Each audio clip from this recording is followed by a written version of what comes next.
మొదటి విషయం ఏంటంటే నిన్న మనం మీటింగ్ కూడా జరుపుకున్న దానికి కారణం ఏంటంటే మనందరం కలిపి మీటింగ్కి రావడానికి కారణం ఏంటంటే ఫంక్షన్ హాల్ నిమిత్తం దాని అభివృద్ధి కార్యక్రమాల గురించి కానీ డిస్కస్ చేద్దామంటేనే కూటమి తరపు నుంచి మనందరం వెళ్ళామనేది నా భావం. మేమైతే దాని గురించి వచ్చాం, నీకు కూడా అదే ఇన్ఫర్మేషన్ అని నేను అనుకుంటున్నాను.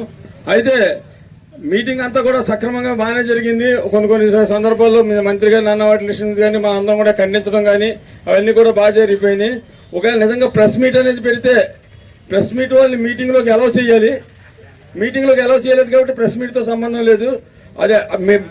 అది అయిపోయిన తర్వాత ప్రెస్ మీట్ పెట్టేది. ఆ ప్రెస్ మీట్కి మనం ఎవరూ లేము, మరి నువ్వు ఉన్నావో లేదో నేను చూడలేదు.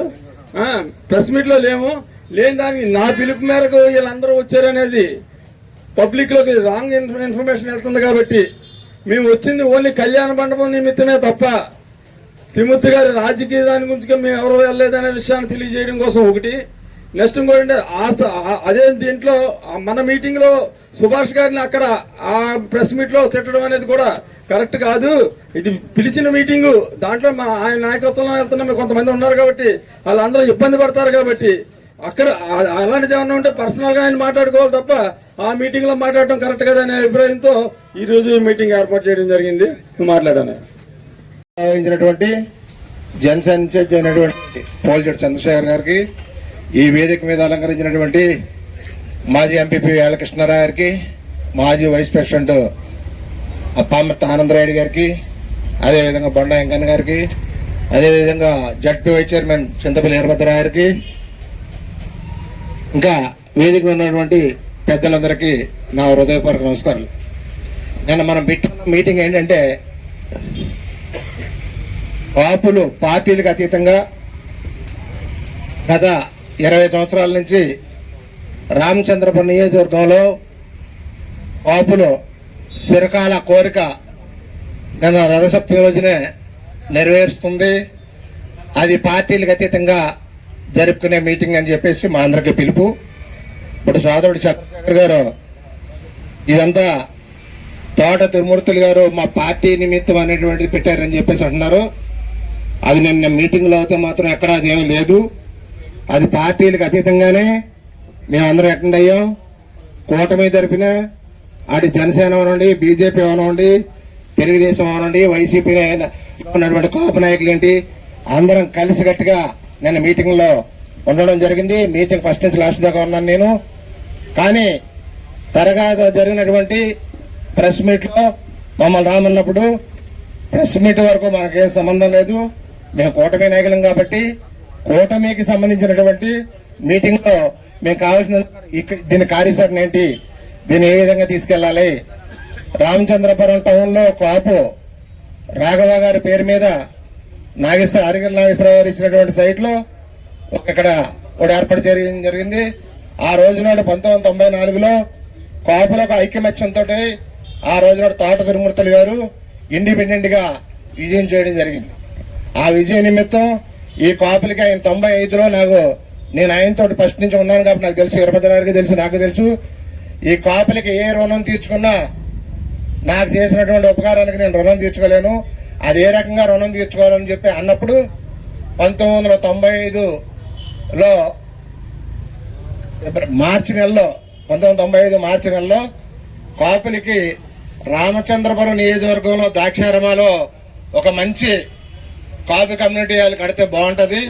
అది అటు కేంగవరం మండలానికి, ఇటు రామచంద్రపురం రూరల్కి, అటు ఇంకా మన కాజులూరు మండలం కలలేదు.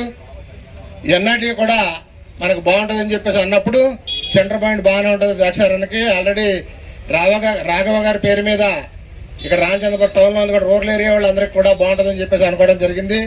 అప్పుడైనా ఎండోమెంట్ కమిషనర్ గారితో మాట్లాడి అప్పుడు ఉన్నటువంటి దేవస్థానం భూములో ఎక్కడైతే భూములు ఉంటాయని చూసినప్పుడు ఇక్కడ ద్రాక్షారామం అన్నయ్యపేట దగ్గర ఉన్నటువంటి ఎకరా 47 సెంట్లు ఆ భూమిని ఆక్షన్ తీసుకురావడం జరిగింది. ఆక్షన్ తీసుకొచ్చినప్పుడు అందరూ కూడా చాలా మంది రెట్టబజ్జీలు కానివ్వండి, ఎస్సీలు కానివ్వండి, అదర్ బీసీస్ కానివ్వండి, వాళ్ళందరూ కూడా దీనికి పోటీకి రావడానికి జరిగినప్పుడు కట్టా సూర్యనారాయణ గారు పోటీకి వస్తున్నప్పుడు కూడా ఆయన చెట్టుబజ్జీ సామాజిక వర్గానికి సంబంధించిన అయినప్పటికీ కూడా అప్పుడున్నటువంటి బోస్ గారికి మనకి విరోధం అయినప్పటికీ కూడా అప్పుడు ఇక్కడ ఉన్నటువంటి అట్లు మన కులంలో ఉన్నటువంటి కొంతమంది కాపులు కానివ్వండి, అదర కుల పెద్దలు కూడా బోస్ గారిని రిక్వెస్ట్ చేయడం, బోస్ గారు ఏంటి అందరికీ కమ్యూనిటీకి అంటున్నారు కదా, అది మనకు సంబంధం లేదని చెప్పేసి ఆ రోజు నాడు ఆయన పెద్ద మనసు చేసుకుని మనకు ఆయన కోఆపరేట్ చేయడం జరిగింది. ఆయన కోఆపరేట్ చేయడం వల్లనే ఆ రోజు నాడు అతి తక్కువ ధరలో మనకు ఆ సైట్ రావడం జరిగింది. కానీ అనేక కారణాల వల్ల ఆ సైట్లో ప్రతి ఎలక్షన్ వచ్చినప్పటికీ మన కాపు కళ్యాణ మండపం కట్టాలని చెప్పి అనుకోవడం, అలాగా కాలయాపన జరుగుతూ 20 సంవత్సరాలు అయిపోయింది. తర్వాత ఎప్పటికీ ఇది అవుతలేదు అన్నప్పుడు అప్పుడు కొన్నప్పుడు మాత్రం మొత్తం అమౌంట్ అంతా కూడా తోట తిరుమూర్తులు గారు తండ్రి గారి పేరుని ఇస్తానని చెప్పేసి ఆయన సొంత డబ్బులతో కొనడం జరిగింది. ఎవరో కూడా అందులో ఏం డబ్బులు ఇవ్వలేదు. గతంలో మధ్యలో ఈ సైట్ కొనక ముందు నిన్న రామచంద్రరావు గారు అది పార్టీకి వేరేగా ఉన్నప్పటికీ కూడా ఆయన సైట్ అనేది అన్ని కూడా మన నిన్న మీటింగ్లో అటు తిరుమూర్తులు గారు మాట్లాడడం జరిగింది, ఇటు చంద్రశేఖర్ గారు మాట్లాడడం జరిగింది. ఉన్నటువంటి చింతపల్లి వీరభద్రరావు గారికి, ఆనందరాయుడు గారికి, ఇక్కడ ఉన్నటువంటి పెద్దలందరికీ ఉన్నటువంటి కుర్రోళ్ళు గారు తెలియదు. కానీ అప్పుడు నేను కూడా 10,000 రూపాయలు ఇచ్చాను. రామచంద్రరావు గారిని అందరూ రిక్వెస్ట్ చేసి అడిగినప్పుడు పేపకల్ బాబ్జీ గారు తీసుకొస్తే వెనకాల అప్పుడు ఉన్నటువంటి కాంప్లెక్స్ వెనకాల ఉన్నటువంటి సైటులో అప్పుడు పుష్కరాలు ఏదో వస్తుంటే రోడ్డు ఆర్ఎన్బి వాళ్ళు రోడ్డు వైండింగ్ చేస్తుంటే ఆ రోడ్డు వైండింగ్ కాంట్రాక్టర్ చెప్పి అప్పుడు మట్టి కూడా వెనకాల తోలు కట్టడం జరిగింది. అది అప్పుడు దాని నిమిత్తం నేను కూడా ఒక 10,000 రూపాయలు ఇచ్చాను. చాలా మంది కొంతమంది మీద ఆ రోజున ఎవరి స్థాయిలో వాళ్ళు ఇచ్చారు. దాని నిమిత్తం మన సేవాకులు సూర్యభాస్కర్ గారు కూడా నేను 1,60,000 రూపాయలు ఖర్చు పెట్టాను. దాని నిమిత్తం ఈ సందాల డబ్బులను కూడా చెప్పడం ఆయన మీటింగ్లో మన కాపర్ మీటింగ్లో చెప్పడం జరిగింది. ఇది ఎలా జరుగుతుండగా మొన్న ఇది సిద్ధాంత్ గారిని చూపించినప్పుడు ఇది ఏ విధంగానూ కూడా డైమండ్ షేప్లో ఉంది.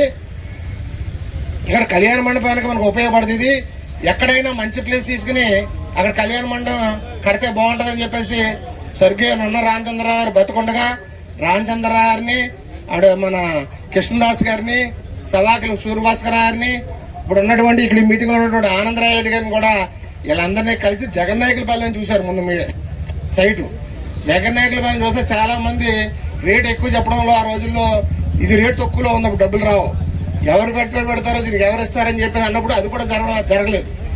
జరగనప్పుడు మొన్న రీసెంట్గా దీని రేటు పెరగడం, మళ్ళీ మన కృష్ణదాస్ గారు మొన్న చింతపల్లి వీరభద్రరావు గారు ఒక 5 ఎకరాల చౌదరి గారు సైట్ రావడం, 5 ఎకరాలు అయితే ఇస్తాను తప్ప నేను ఇవ్వనండం, అది 5 ఎకరాలు తీసుకుని ఎవరికైనా వేరే వాళ్ళకి ఇద్దాం, మన కాపు కళ్యాణ మండపానికి కావాల్సినటువంటి సైట్కి 2 ఎకరాల 10 సెంట్లు తీసుకుందాం అని చెప్పేసి 2 ఎకరాల 10 సెంట్లు తీసుకోవడం జరిగింది.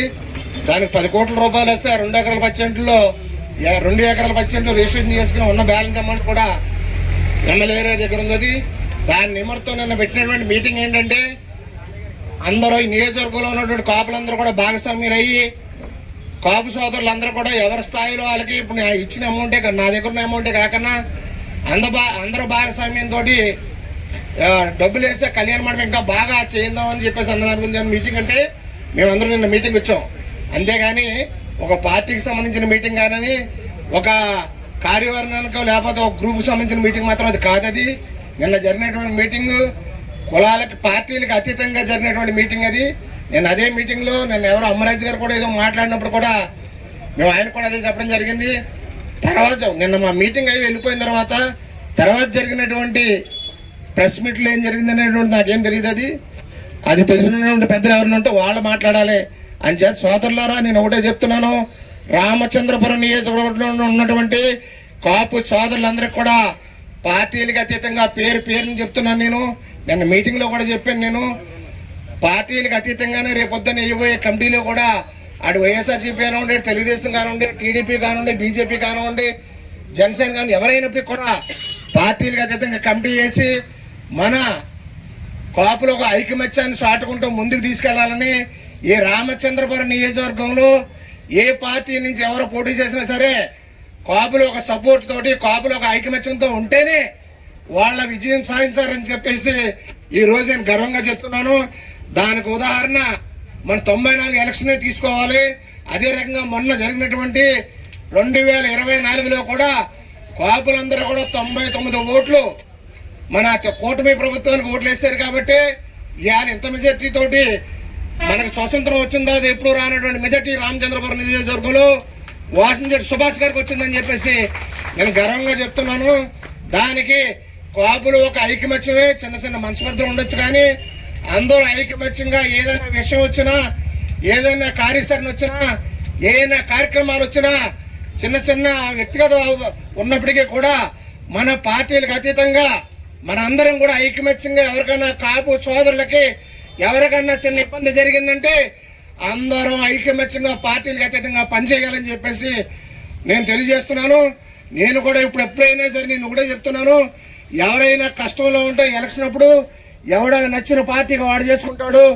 ఎలక్షన్ అయిపోయిన తర్వాత పార్టీలకు అతీతంగా నా దగ్గరకు వచ్చిన కాపు సోదరులందరికీ కూడా నేను పనిచేస్తాను కూడా గర్వంగా చెప్తున్నాను ఈ రోజు నాడు. అంచేది అవకాశం ఇచ్చినటువంటి సభాధ్యక్షుల వారికి, ఈ వేదికలో ఉన్నటువంటి పెద్దలకి, వేదిక ముందు ఉన్నటువంటి పెద్దలందరూ కూడా నా హృదయపూర్వక ధన్యవాదాలు తెలియజేసుకుంటున్నాను. జై కాపునాడు, జై జై కాపునాడు. దానికి పిలవగానే నియోజకవర్గ వ్యాప్తంగా విచ్చేసిన కాపు సంఘ నాయకులకి, యువకులకి అందరికి కూడా ముందుగా నమస్కారం అండి. ఈనాటి సమావేశం ఇచ్చేసినటువంటి ముఖ్య అతిథులు లేదంటే ఇక్కడ ఉన్నటువంటి ముఖ్య నాయకులు, నియోజకవర్గ జనసేన ఇన్ఛార్జ్ పోలిశెట్టి చంద్రశేఖర్ గారికి, చింతపల్లి వీరభద్రరావు గారికి, బాబులు గారికి, అదేవిధంగా కృష్ణారావు గారికి, సొసైటీ అధ్యక్షులకి, అందరికీ మిగతా అందరికి కూడా నమస్కారాలండి. ముందుగా చూసినట్లయితే గత 2 రోజుల క్రితం నాకు తెలిసి ఇక్కడ ఉన్న వాళ్ళు అందరికీ కూడా అందరికీ కూడా కొంతమందికి వచ్చి ఉండొచ్చు, కొంతమందికి పిలుపు రాకపోయి ఉండొచ్చు. అయితే రామచంద్రపురం నియోజకవర్గ వ్యాప్తంగా మొత్తం 3 మండలాలు టౌన్కి సంబంధించిన ఒక కళ్యాణ మండపం నిర్మాణ నిమిత్తం అని చెప్పి అందరినీ కూడా నిన్న హాజరు కావాలని చెప్పి ఒక ఫోన్ కాల్ ద్వారా లేదంటే మెసేజ్ ద్వారా అందరినీ కూడా రమ్మడం జరిగిందండి. అందరికీ తెలిసిందే. అయితే మనమందరం కూడా ఎందుకు నిన్న సమావేశం అయ్యామంటే, ఇది పార్టీ లేదు లేదంటే ఇంకోటి ఏమీ లేదు, మనం ఏంటి కాపు కులానికి సంబంధించిన వాళ్ళందరం కూడా ఒక చోట హాజరు అవ్వాలి. చిరకాల కళ కాపు సంఘానికి సంబంధించింది ఒక భవనం, ఇది మన కాపు సంఘంది, ఇక్కడ మనం కళ్యాణ మండపంలో ఇక్కడ మన కార్యక్రమాలు చేసుకునే ఒక భవనం అని ఒక సంకల్పంతో ఆ భవనం పూర్తి అవుతుంది, అది పూర్తి అవ్వాలనే ఒక ఉద్దేశంతో నిన్న మనం అందరం కూడా రావడం జరిగిందండి. అయితే సమావేశంలో అంతా కూడా బాగానే జరిగింది, లేదంటే కొన్ని దీంట్లో ఎటువంటి రాజకీయ విమర్శలు ఉండవని చెప్పి నిన్న తోట తిరుమతులు గారు చెప్పడం. అయితే రాజకీయ విమర్శలు ఉండవు అంటూనే దాంట్లో మధ్యలో కూడా చాలాసార్లు కొన్ని రాజకీయ విమర్శలు ఆయన చేయడం జరిగింది, రాజకీయ విషయాలు. దాని మీద మన పోలిశెట్టి చంద్రశేఖర్ గారు కానివ్వండి, లేదంటే మన మిగతా నాయకులు కానీ అందరూ కూడా అది కరెక్ట్ కాదు, ఇది కరెక్ట్ కాదు అని చెప్పి ప్రతిదానికి కూడా ఎక్కడికక్కడ ఖండించుకొని రావడం జరిగింది. అయితే అది అయిన తర్వాత మన అందరం కూడా నాయకులందరం కూడా మీటింగ్ అయ్యింది. దీని మీద గతంలో జరిగిన 5 ఏళ్ళుగా జరుగుతున్న విషయాలన్నీ చెప్పారు. అయితే ఆయన ఓకే విషయాలు ఫస్ట్ ఒక మీటింగ్గా జరిగింది, సరే ఈ విషయాలన్నీ తెలుసుకున్నాం, తర్వాత ఏం చేయాలి ఏంటి అనే దాని మీద మనం చర్చించుకుందాం అని చెప్పి అందరం కూడా కిందకు వచ్చేయడం జరిగింది.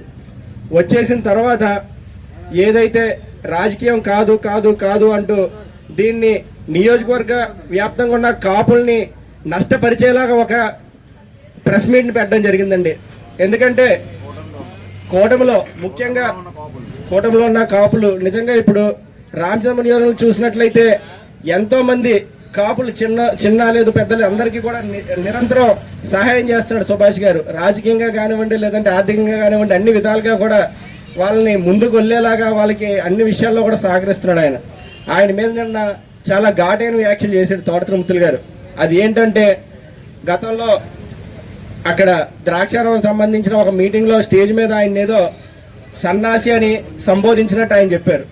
అయితే ఆ విషయం మీద సరే నిజంగా రాజకీయ విమర్శ, ఇదేంటి విషయం ఏంటని చెప్పి మేము మా గౌరవ మంత్రివర్యులు అడిగితే ఆయన ఎక్కడా కూడా నేను సన్నాసి అనే పదం ఎప్పుడు వాడలేదు, ఎక్కడా వాడలేదని చెప్పి ఆయన బలంగా చెప్తున్నాడు.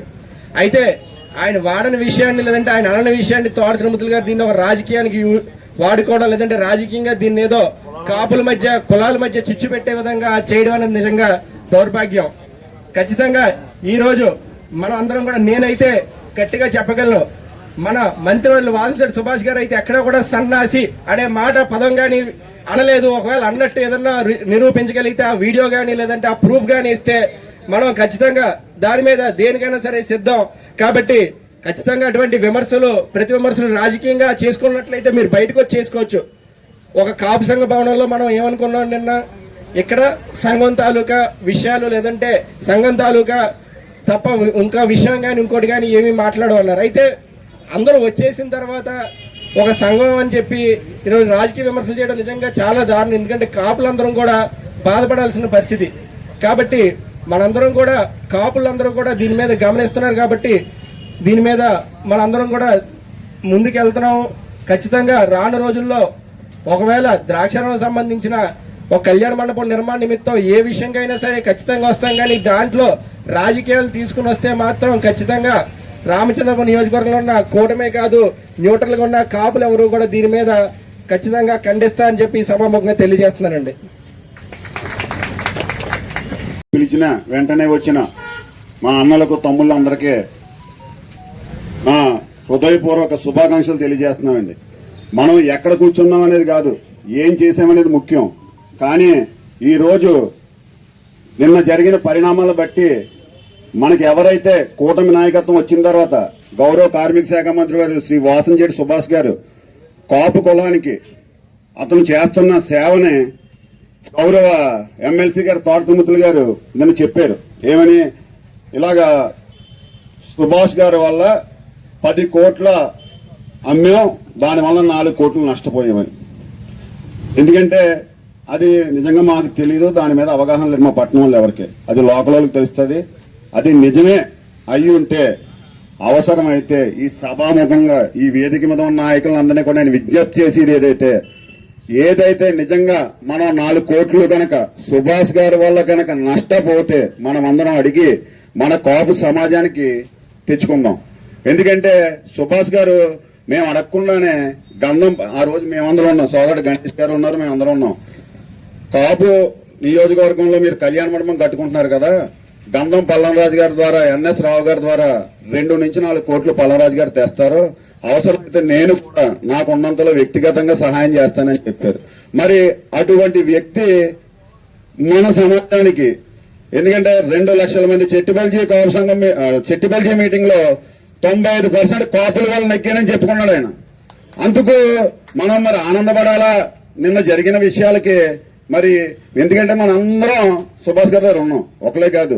ఇక్కడ పెద్ద చిన్న అని తేడా లేకుండా ఎవరు వెళ్తే అతను స్పందిస్తున్నాడో చేస్తున్నాడు. 10 పనులు వెళ్తే 6 పనులు 7 పనులు సాధించగలుగుతున్నాం. అన్ని పనులు అవ్వం మనకి, ఎందుకంటే ఆయనకుండి ప్రజలు ఒకే పని నేను అడుగుతాను, ఇక్కడ ఉన్న ఈయన అడుగుతాడు. ఆడ అదృష్టం మీద పోతుంది అంతే తప్ప ఇక్కడ ఒక రికమెండేషనో లేకపోతే రోజు ఉంటాడు కదా బాబురావు గారు రాని సూర్యబాబు గారికి అవ్వకుండా లేదు. ఆ యొక్క ఎవరు అర్హత ఉంటే ఆ ఎలిజిబిలిటీ ఉన్న వాళ్ళకి పనులు అవుతున్నాయి.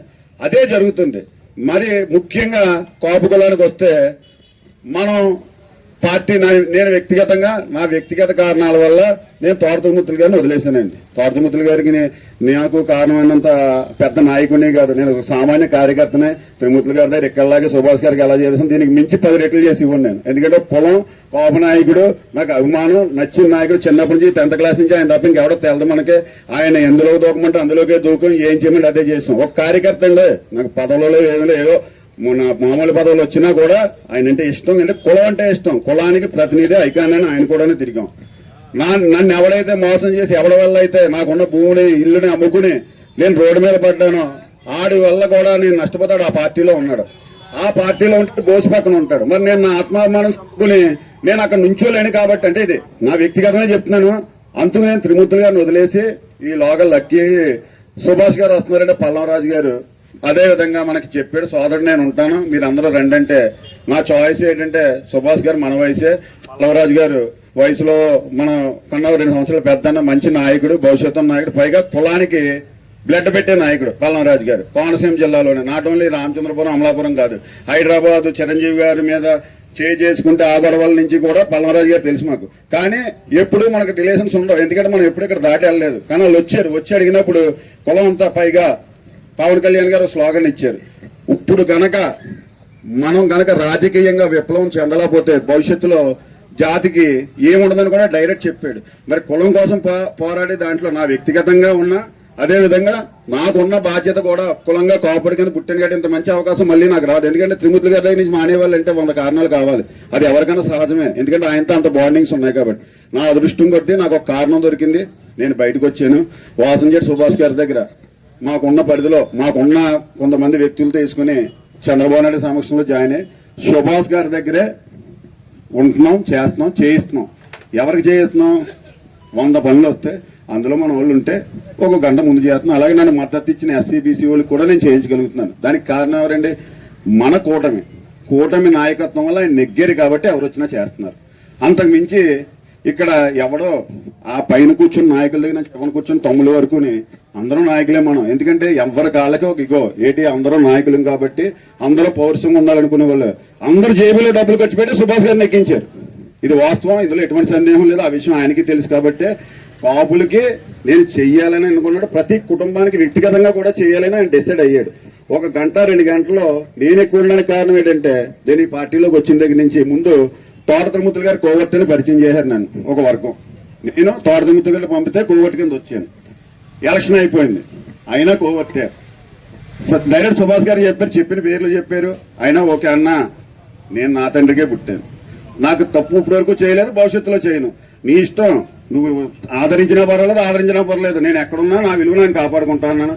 లేదు బాబుగారు, నేను ఒకటే అడిగాను, నెగ్గినా ఉన్నా నేను వదలను కోవర్ట్ కనుక అయితే, మీరు మాత్రం కోవర్ట్ కాదని నిరూపితం నా దగ్గరికి రాకూడదంటే మళ్ళీ రాలేదన్నాడు. నా అదృష్టం బాగుంది, నెగ్గేసాం, అయిపోయింది. తర్వాత కూడా కోవర్టే, ఇది ఒక వర్గం ఇప్పటికీ చేస్తుంది, రోజు చేస్తుంది, మీ అందరికీ తెలిసినయే.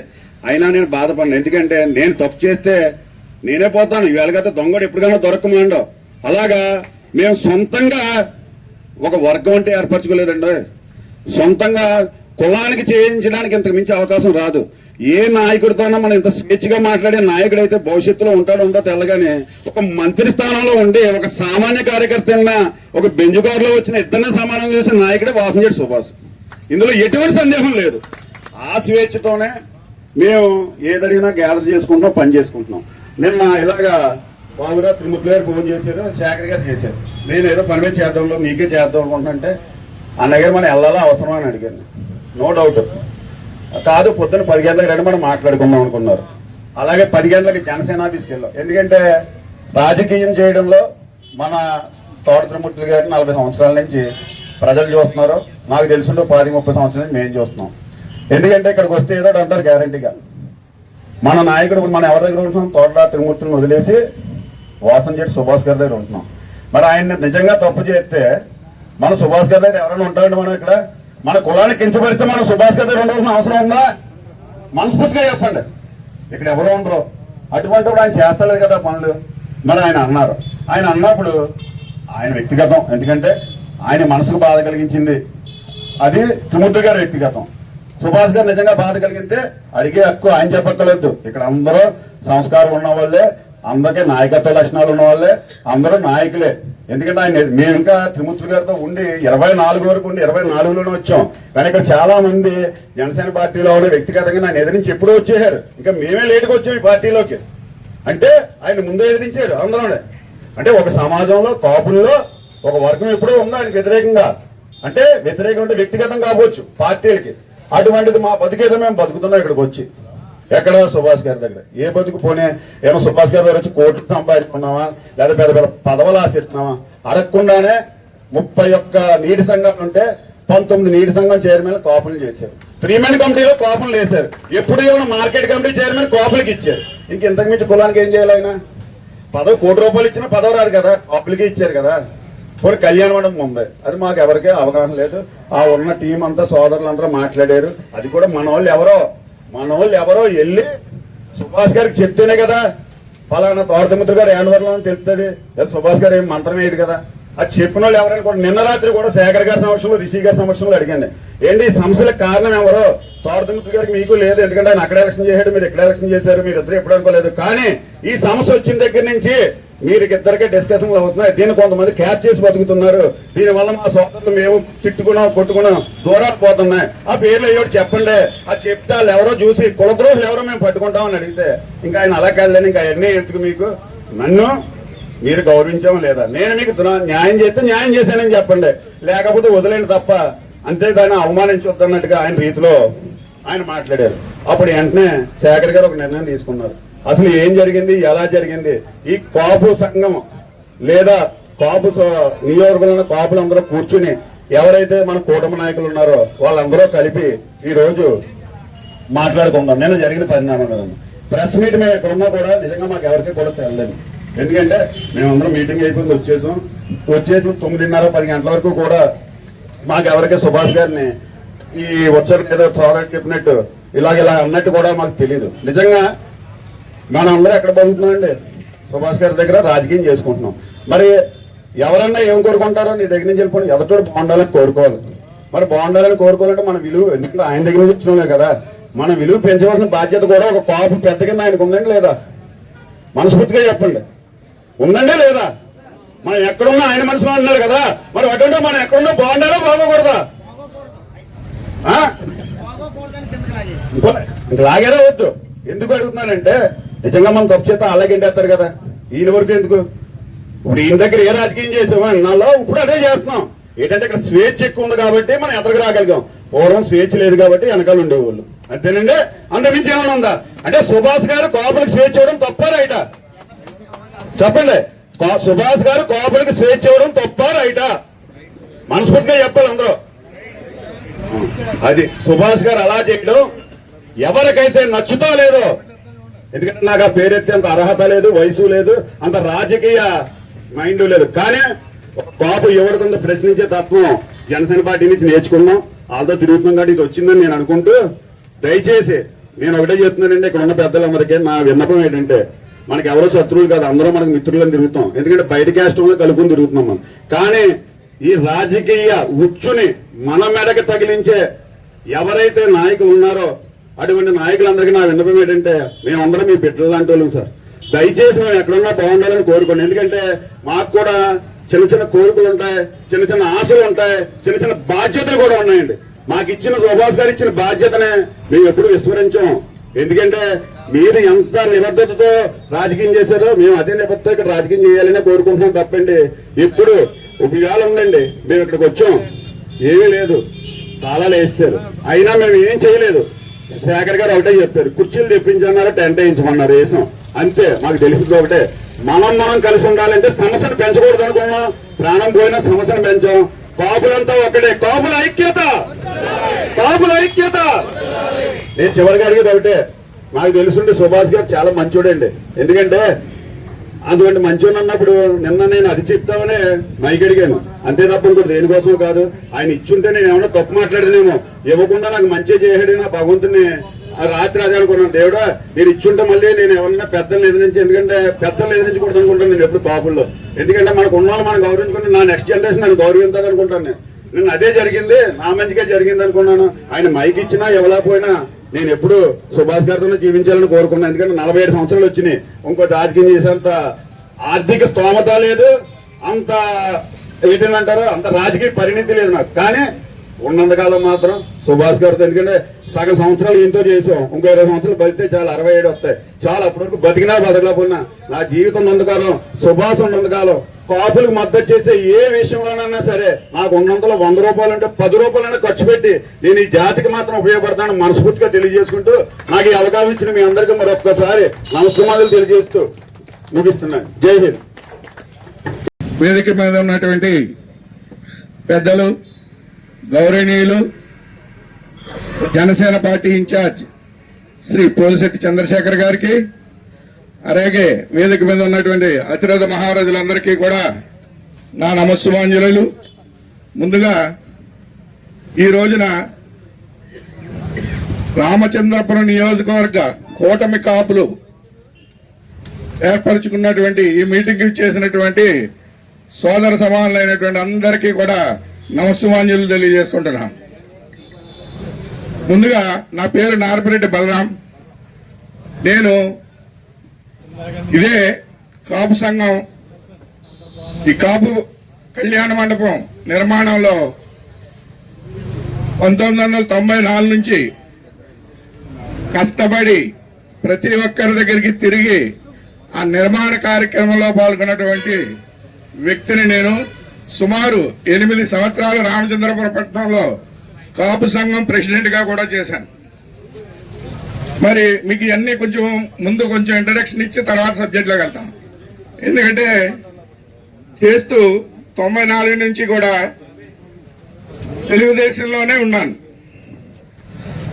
94 నుంచి తెలుగుదేశంలో ఉంటూ 2019లో మరి ఆ తోట త్రిమూర్తి గారు ఓడిపోయిన తర్వాత నేను ఏ పార్టీలోకి కూడా వెళ్ళలేదు.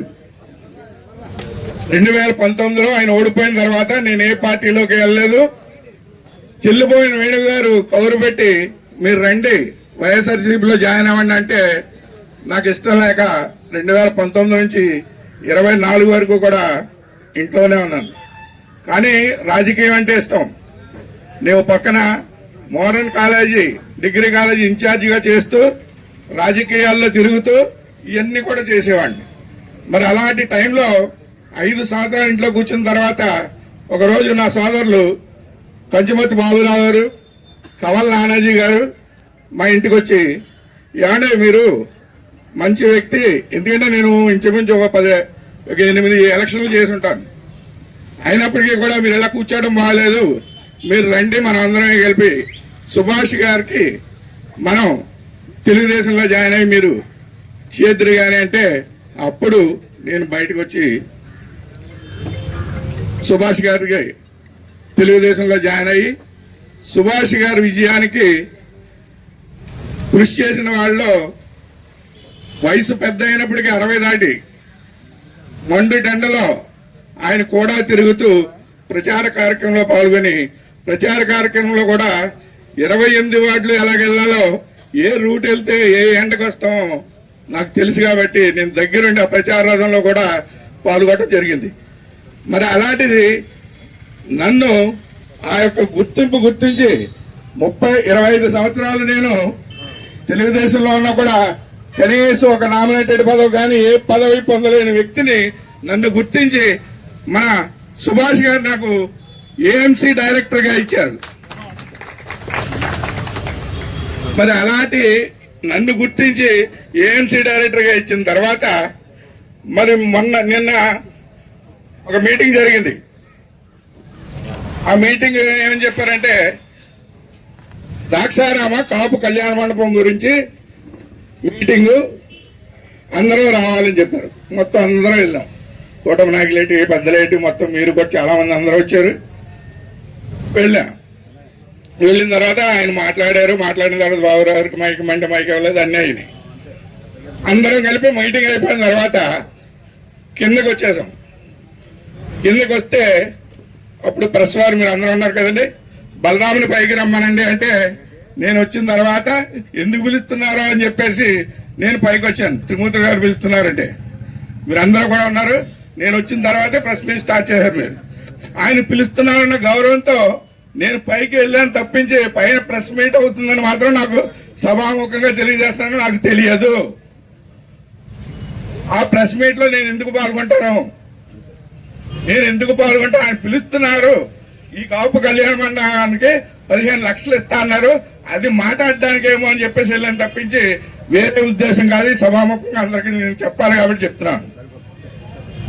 నెక్స్ట్ ఇంకోటి ఏంటంటే, వెళ్ళిన తర్వాత ఆయన నాతో మాట్లాడడం మానేసి ప్రెస్ మీట్ స్టార్ట్ అన్నారు.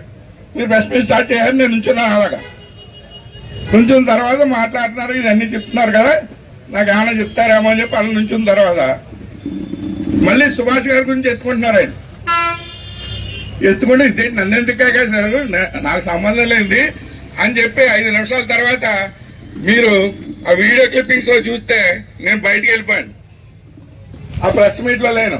నేను ఫస్ట్ ఏ ప్రెస్ మీట్ లో అయితే స్టార్టింగ్ లో ఉన్నానో అదే సుభాష్ గారికి చూపించి ఇదిగో ప్రెస్ మీట్ లో ఉంటున్నారని చెప్తున్నారు తప్పించి రెండోది లేని చూపెట్టలేదు. ఎందుకంటే మాకు ప్రెస్ మీట్ సంబంధం లేదు. రాజకీయాల్లో తిరుగుతాను ఎందుకుంటానండి.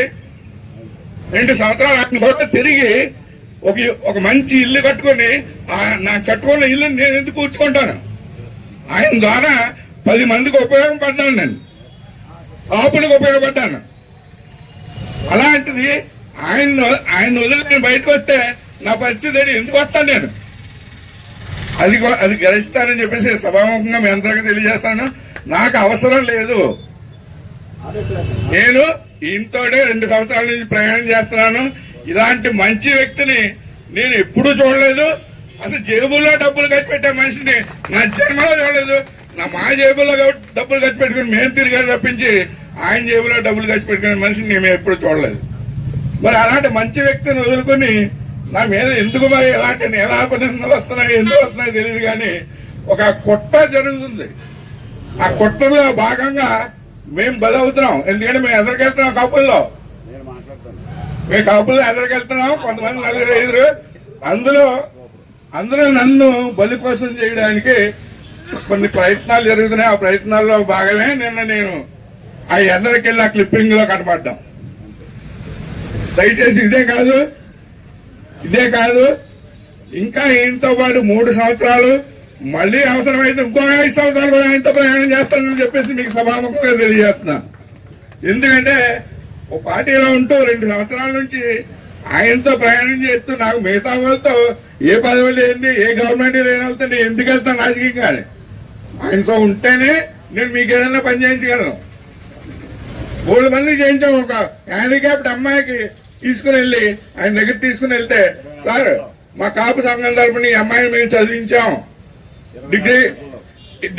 డిగ్రీ చదివించాం, మా డబ్బులు ఖర్చు పెట్టుకుని చదివించాం అమ్మాయిని, హ్యాండిక్యాప్డ్ అమ్మాయి సార్. 24 గంటల్లో మున్సిపల్ ఆఫీసులో ఉద్యోగం వేశారు అమ్మాయికి 18,000 రూపాయల శాలరీతో. దయచేసి ఇవన్నీ ఎందుకంటే నిన్న అందరం కలిపి శేఖర్ గారితో కలిపి కిందకు వచ్చాము. వచ్చిన తర్వాత పైన కేకేస్తున్నారంటే ఏదో మాట్లాడతారేమో వచ్చాను తప్పించి ఇంకోటి కాదని చెప్పేసి సభాముఖంగా తెలియజేసుకుంటూ, మరి అదేవిధంగా సుభాష్ గారికి ఈ 2 సంవత్సరాలే కాదు, ఇంకో 3 సంవత్సరాలు కాదు, ఇంకొక 5 సంవత్సరాలు మళ్ళీ టిక్కెట్ వచ్చినా కూడా ఆయన కూడా ఉంటారని చెప్పేసి సభాముఖంగా తెలియజేస్తూ చాలా తీసుకుంటాను. థ్యాంక్ యూ అన్నారు. కాదు వేదిక ముందున్న ప్రజలు కూడా నా ధన్యవాదాలు. కిందకు వచ్చి శేఖర్ గారు అది చూసి పక్కన మాట్లాడుకుంటాం. నేను ఈ మీటింగ్ రావడానికే శేఖర్ గారు ఆఫీస్ దగ్గరికి వెళ్ళి అక్కడి నుంచే బయలుదేరి ఇక్కడికి వచ్చాం. మొత్తం బాబురావు మేము అందరూ కలిసి ఇక్కడికి వచ్చిన తర్వాత మీటింగ్లో ఏం మాట్లాడుకున్నారండి. అయిపోయిన తర్వాత మేము అందరూ కిందకు వచ్చేసాం. కిందకు వచ్చేసిన తర్వాత మళ్ళీ నన్ను కేకేశారు, తర్వాత బలరామ్ గారిని కేకేశారు. ఎందుకంటే మా ప్రెసిడెంట్ గారు ఇక్కడ ఉన్నాడు, కాపు సంఘం ప్రెసిడెంట్ గారు వెనకాల ఆయన ఉన్నారు కదా అని మామూలుగా వెళ్ళేవాళ్ళు. వెళ్తే ముందు మామూలుగా సంఘం గురించి మాట్లాడారు. సంఘం గురించి మాట్లాడిన తర్వాత వ్యక్తిగతంగా వచ్చింది. అక్కడ ఏమంటాడు, మేము 94 నుంచే ఆయన కూడా ఉన్నాం 2019 వరకు. ఆయన ఏం చెప్తా చేసాం. ఆయన అంటే గౌరవమే.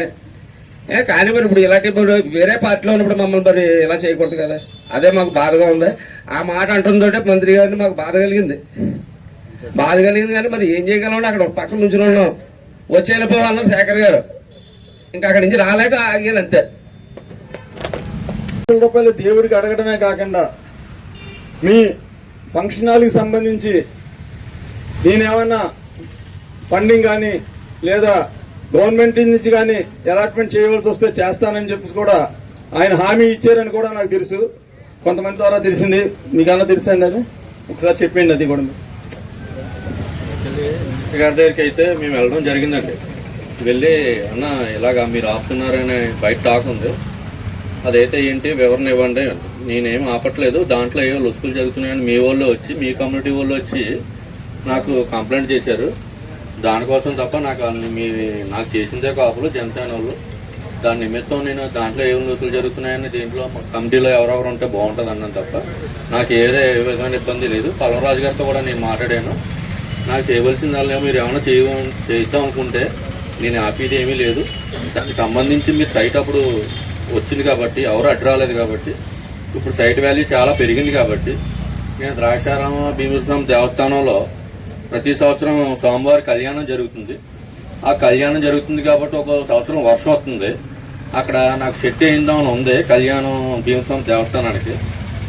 మీకు అక్కడ ఇప్పుడు కోట్ల వాల్యూ సైట్ అయింది కాబట్టి దాని నుంచి ఒక 50 నుంచి 70 లక్షలు తీసుకుని ఆ సైట్ మీరు ఆ షెడ్ పునర్నిర్మించంటే దానికి సంబంధించిన ఆర్డర్స్ నేను తెస్తాను. పైనుంచి మీరు షెడ్ వేయించుకుని మీ కాపులకు సంబంధించింది మీరు పేరు పెట్టుకోండి అని అన్నాడండి. దీంట్లో నేనైతే ఆపేది ఏమీ లేదు అన్నాడు. ఇదే విషయం మేము తిమ్మతులు గారిని కూడా ఏమన్నా మినిస్టర్ గారు ఇలాగ అంటున్నారు, ఎంత అంటున్నారు, ఇలాగ సంఘం నుంచి ఇమ్మంటున్నాడు 70 లక్షలు అంటే సంఘం నుంచి 70 లక్షలు ఇమ్మన్నా అంటే కరెక్ట్ కాదు కదా.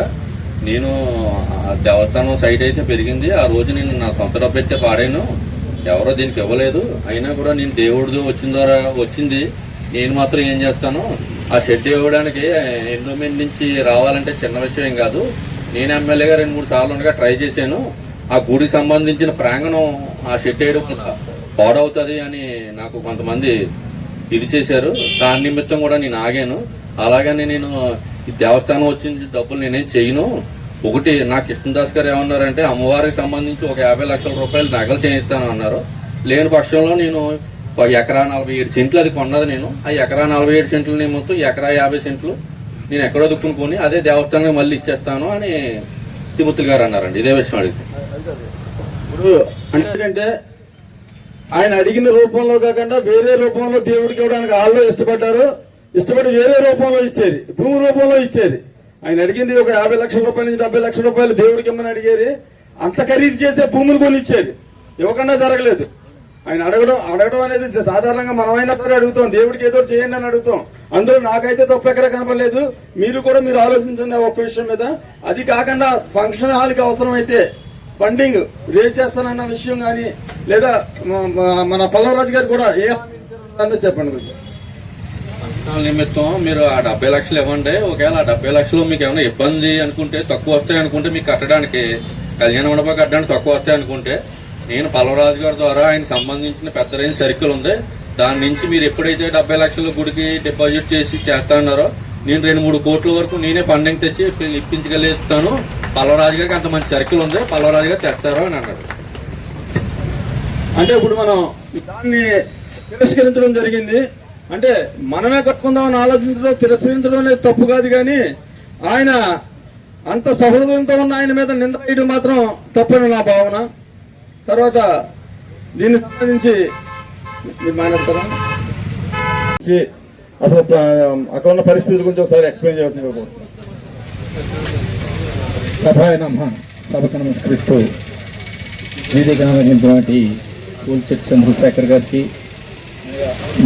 మిగిలిన పెద్దలందరికీ, ఇక్కడికి వచ్చినటువంటి వివిధ గ్రామాల నుంచి వచ్చినటువంటి పెద్దలందరికీ నా హృదయపూర్వక నమస్కారాలు తెలియజేసుకుంటూ, ఈరోజు ఈ కార్యక్రమం నిన్న జరిగిన సంఘటనలో కొంతమందికి తెలియపోవచ్చు, ఇదంతా ఈ రకంగా జరిగిందనే భావంతో మనం ఇక్కడ చర్చించుకుందామనే భావంతో చంద్రశేఖర్ గారు అంటాం. మళ్ళీ మనం అందరం కలవడం జరిగింది.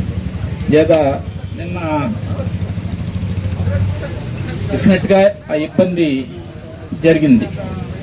ఇబ్బంది ఏంటంటే అసలు మీటింగ్ మనం ఏం చెయ్యాలి ఏంటి, ఆయన ఎప్పటి నుంచి ఎలాగా కాపు కళ్యాణమనం గురించి ఆయన మా స్థలం కొనడం, లేకపోతే మళ్ళీ స్థలం అమ్మేయడం, మళ్ళీ ఇంకో స్థలం కొనడం, ఇవన్నీ చెప్పుకొచ్చా. కొన్ని ఇబ్బందులు పడ్డాను నేను, పలానా ఆయన చేత నేను ఇబ్బందులు పడ్డాననే భావం వచ్చేటట్టు ఆయన సభలో మాట్లాడడం జరిగింది. ఇది ఇలా జరుగుతూ ఉండగా ఇంచుమించు 45 మినిట్స్ ఆయన చెప్పడం జరిగింది. నేను లేచి మీరు ఇది ఇంకా ఎదరోళ్ళ మీద నింపడం అన్నది ఇంకా అది ఏం గుర్తు మనకి. మీరు డెఫినెట్గా ఇవన్నీ కష్టపడ్డారు, ఇవన్నీ నిజం. మీరు నెక్స్ట్ ఏం చేస్తారు ఏంటి అన్న దానికి వెళ్ళి దాన్ని మనం ముగించుకుంటారే అని 2 సార్లు 3 సార్లు లేచి ఆయనకి ఆ మైక్ దగ్గర చెప్పడం జరిగింది. ఇలాగే జరుగుతూ మళ్ళీ ఆగడం, మళ్ళీ చంద్రశేఖర్ గారు మాట్లాడుతుంటే కాసేపు మాట్లాడాక మళ్ళీ అబ్బాయి ఏది మౌతుంది, అలా కాదు ఇలా కాదని మళ్ళీ మీరు రాజకీయం చేయకండి, మీరు అది చేయకండి ఇది చేయకండి, మళ్ళీ ఆయన పుచ్చుకొని మళ్ళీ నాకు ఆ భూమిలో ఇలాగ రిజిస్ట్రేషన్ కొట్టొచ్చారు, దానికి ఇంత డబ్బు నష్టం వచ్చింది, అది మీరు కూటమి నాయకులు ఉన్నవాళ్ళు మీరు అడగచ్చు కదా అని ఓ టైంలోనే, మిమ్మల్ని అడగమని కాదు నేను, ఇంకా అన్నీ ఎందుకులండి, ఇలాగా మీటింగు సారాంశం జరుగుతూ ఉండే పరిస్థితి. ఇది ఇలా జరుగుతూ మళ్ళీ ఒకరికొకరు ఘర్షణ పడేటప్పుడు ఎందుకు ఊరికే మీటింగ్ పెట్టుకుని డిస్టర్బ్ చేసుకోవడం అన్నది కరెక్ట్ కాదు కదా.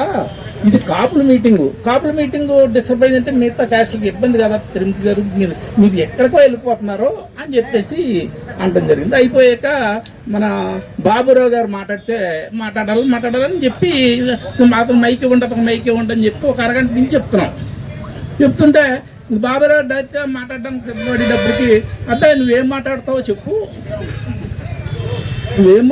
ముందు చెప్పు నాకంటే నేను ఎక్స్ప్లెనేషన్ ఇస్తాను. మీరు మినిస్టర్ గారిని అంటున్నారు కదా, సుభాష్ గారిని అంటున్నారు, నేను ఎక్స్ప్లెనేషన్ ఇస్తాను డైరెక్ట్గానే చెప్పాడు ఆయన. నేను ఎక్స్ప్లెనేషన్ ఇస్తాను మీకు, ఇప్పుడు అవన్నీ వద్దు, నేను మైక్ ఇవ్వను. ఇది మంచి పద్ధతి కాదు. ఎందుకంటే ఓ కాపు నాయకుడిని కాపు మీటింగ్లో అవమానపరిచినట్టే కదండి. ఇది ఇలాంటి సంఘటనలో మంచి కాదు, మనకి ఇబ్బంది పడతాం ఇటువంటి అని చెప్పేసి దిగొచ్చేసి వచ్చేసి మేము ఎవరికి వెళ్ళిపోవడం జరిగింది. ఆ తర్వాత మరి ప్రెస్ మీటింగ్ ఏదో పెట్టారట. పెట్టి మరి ఏం మాట్లాడన్నది ఆ విషయం నాకు తెలియదు అనుకోండి. ఇంకేదంటే ఏమి కాదు బాబు, అందరినీ మనం ఒకటే అనుకున్నది, మనం అందరం కలిసి ఉంటేనే మనం ఏ క్యాండిడేట్ ఉన్నా ఆ క్యాండిడేట్ని నెగ్గించగలుగుతాం. ఎవరికైనా ఓటు వేయాలి. ఆ ఓటేసేది కాపులు డెఫినెట్గా ఓ పక్క నుండి ఓటేస్తే సుభాష్ గారు వచ్చిన వెంటనే నేను కాపుల వల్లే నెగ్గాను ప్రతి మీటింగ్లో మీరు విన్నారా? డెఫినెట్గా ఆయన వెళ్ళడంలో కూడా ఎక్కడైతే ఆ కాపుల్లో బాగా లేని వాళ్ళు ఉన్నారో వాళ్ళకి వెళ్ళి ఇవాళ మా ఊర్లో 40,000 రూపాయలు ఇచ్చాడు. ఒక ఆయన హాస్పిటల్లో ఉంటే ఒక కుర్రోడికి యాక్సిడెంట్ జరిగితే 40,000 రూపాయలు ఇచ్చాడు ఇవాళ మా గ్రామంలో. వాళ్ళే డైరెక్ట్గా వచ్చేసి మాకు చీఫ్ మినిస్టర్ ఫండ్ కావాలి అని చెప్పేసి చింతపల్లి వీరభద్రరావు గారిని వేదిక అలంకరించడానికి కోరుతున్నామండి.